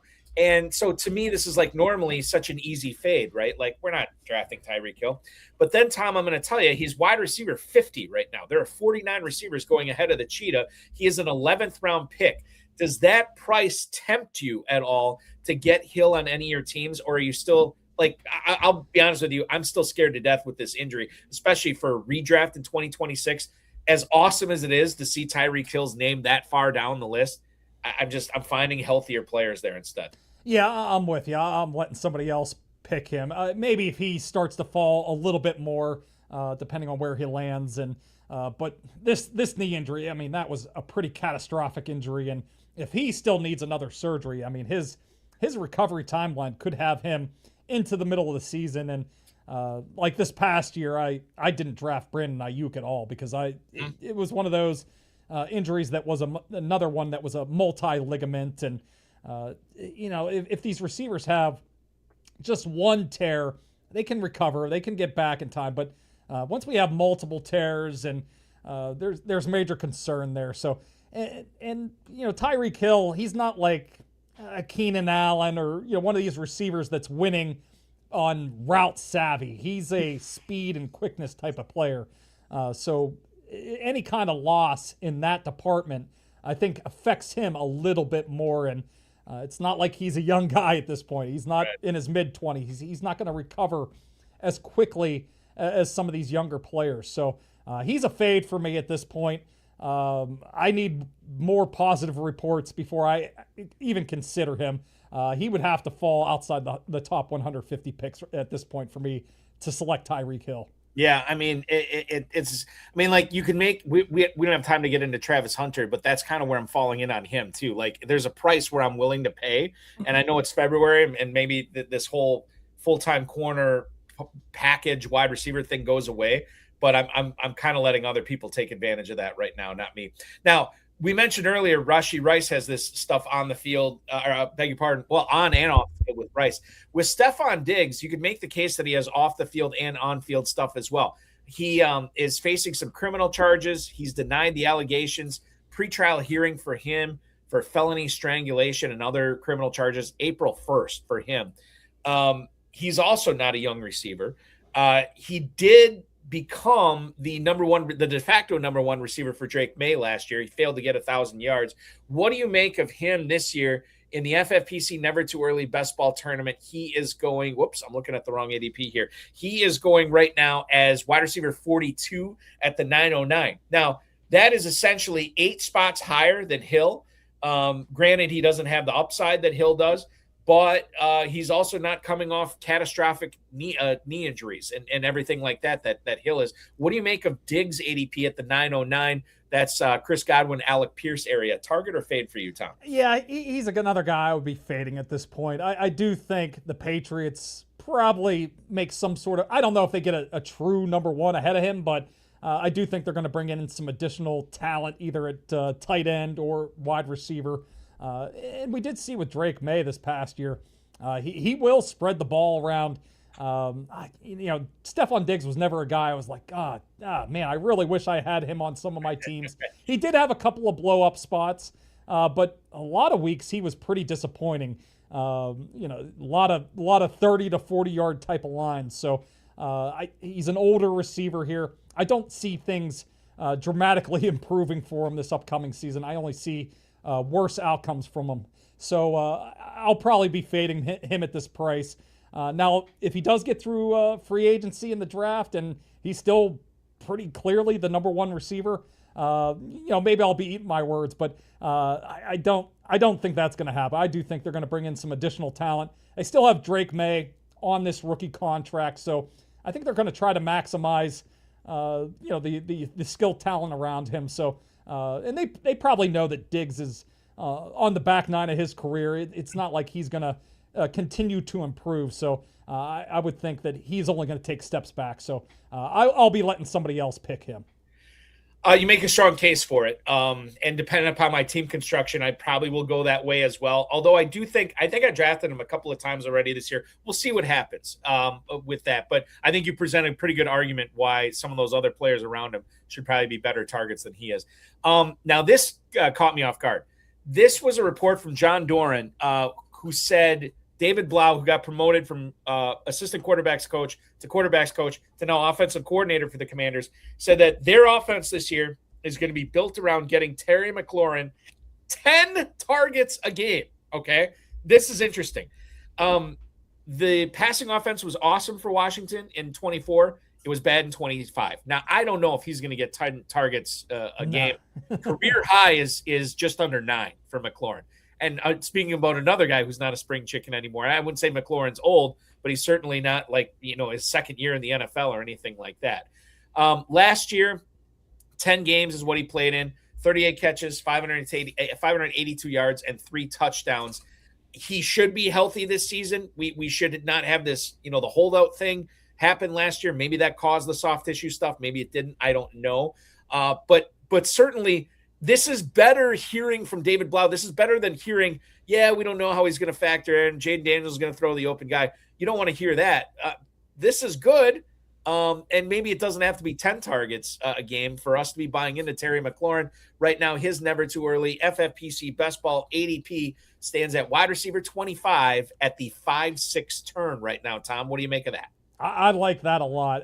He was a pretty hard fade for me last season, but that was when he was like a 3rd, 4th round pick last summer, and he started to slip a little bit in training camp because of the holdout. But they brought in Deebo Samuel. I only saw the offense taking steps back, but his numbers still ended up looking pretty great in our fantasy points data. Really strong metrics.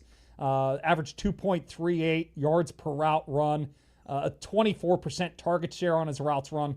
Really strong numbers for a guy that's primarily a downfield receiver. So I think the changes in the offense, I think could lead to more downfield targets for him. And we know under Cliff Kingsbury, the horizontal raid, maybe he wasn't, the absolute best fit for it. And not that he didn't have success in it, but I think maybe the talk of more under center plays, more play action, I think that's going to only help Terry McLaurin as a downfield receiver. So maybe he gets back to being one of these big-time playmakers, and we'll see about what they do at wide receiver next to him. I don't think they'll bring back Deebo Samuel, so he might not have as much target competition.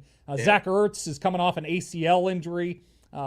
He commanded targets in the middle of the field, so I think we could see his target share, and that could rise this upcoming season. And I think the structure of the offense could end up helping out Terry McLaurin. And we also have to factor in that Jaden Daniels wasn't healthy last year. He missed a lot of time, and even when he did play, he was banged up at times. So if we get close to a healthy Jaden Daniels, maybe we can get back to those 2024 numbers. And I think right now in the middle of the 5th round, he's looking like a nice little discount to me. Yeah, absolutely he is, and certainly going to be a target there for sure for me going forward. Tom, this flew by. I'm going to throw this up once again on the screen for anybody who is looking for the betting content, the expanded betting content that you're going to see with Fantasy Points this year, go to fantasypoints.com. Use Tom's code BETS26, BETS26, to get 10% off. Obviously, we're going to go to Fantasy Points. Obviously, we're going to follow you on X at Tom Brolley. Where else can we check out your work? And then give us the SiriusXM plug once again. Yeah, listen to SiriusXM Fantasy Football Morning. That's 8 to 9 in the off season right now. So I think we'll move back to our 7 o'clock slot once the season does roll around. But right now, if you want to check us out, we're 8 to 9 on SiriusXM and on fantasypoints.com, on Twitter. Check out our YouTube page at search Fantasy Points, and then you'll be able to find our Fantasy Points betting YouTube page. We only have 90 subscribers right now. We just launched it a couple of weeks ago, so any support there would be, we'd greatly appreciate that. We're looking to beef that up, by the time the season rolls around. So, if you want to check out some more betting content, go to YouTube and look up Fantasy Points Betting. Fantasy Points Betting is where to find them on YouTube at Tom Brolley on X. Tom, what an absolute pleasure, man. Thank you. Cannot thank you enough for coming on short notice. We'll have to have you back again. Enjoy the rest of your evening. We'll talk with you again soon. We'll be listening to you tomorrow morning. All right. Yeah. Thanks a lot. And I look forward to doing this again, maybe later in the summer once the season gets a little closer. I'm in. I'll let you know. See you, Eric. That is Tom Brolley from Fantasy Points at Tom Brolley on the X. Check him out on SiriusXM Fantasy Football Mornings, 8 to 9 Eastern Time during the off season on weekdays. That's going to do it for our show tonight. I want to remind everybody, Dynasty Empire Orphans available, Dynasty Orphans and Dynasty Empire Orphans available at myffpc.com. Many of them as little as $1. If you're looking to get into the FFPC Never Too Early tournaments, those are available at myffpc.com. A $40,000 and $10,000 grand prizes there. Make sure you're joining those. And then the Big Gorilla and the Baby Gorilla, $350 to enter the Big Gorilla $1 million grand prize. And if you're looking to take that step into high stakes fantasy football, that $125 entry for the $100,000 grand prize in the Baby Gorilla is where it's at. Baby Gorilla, a new thing that we're offering in the FFPC this year, and hopefully take advantage of it. myffpc.com is where to go for those and so much more. Thanks to Tom Brolley. We'll be back at 7 p.m. next Thursday. Player Profilers Johnny Tuma is going to join me. A lot of Dynasty stuff, rookie stuff on that episode, and so much more. Thanks so much for watching, everybody. For Tom Brolley, I'm Eric Balkman. This has been FFPC Insider Access. Have a good weekend, everybody. Talk with you next week.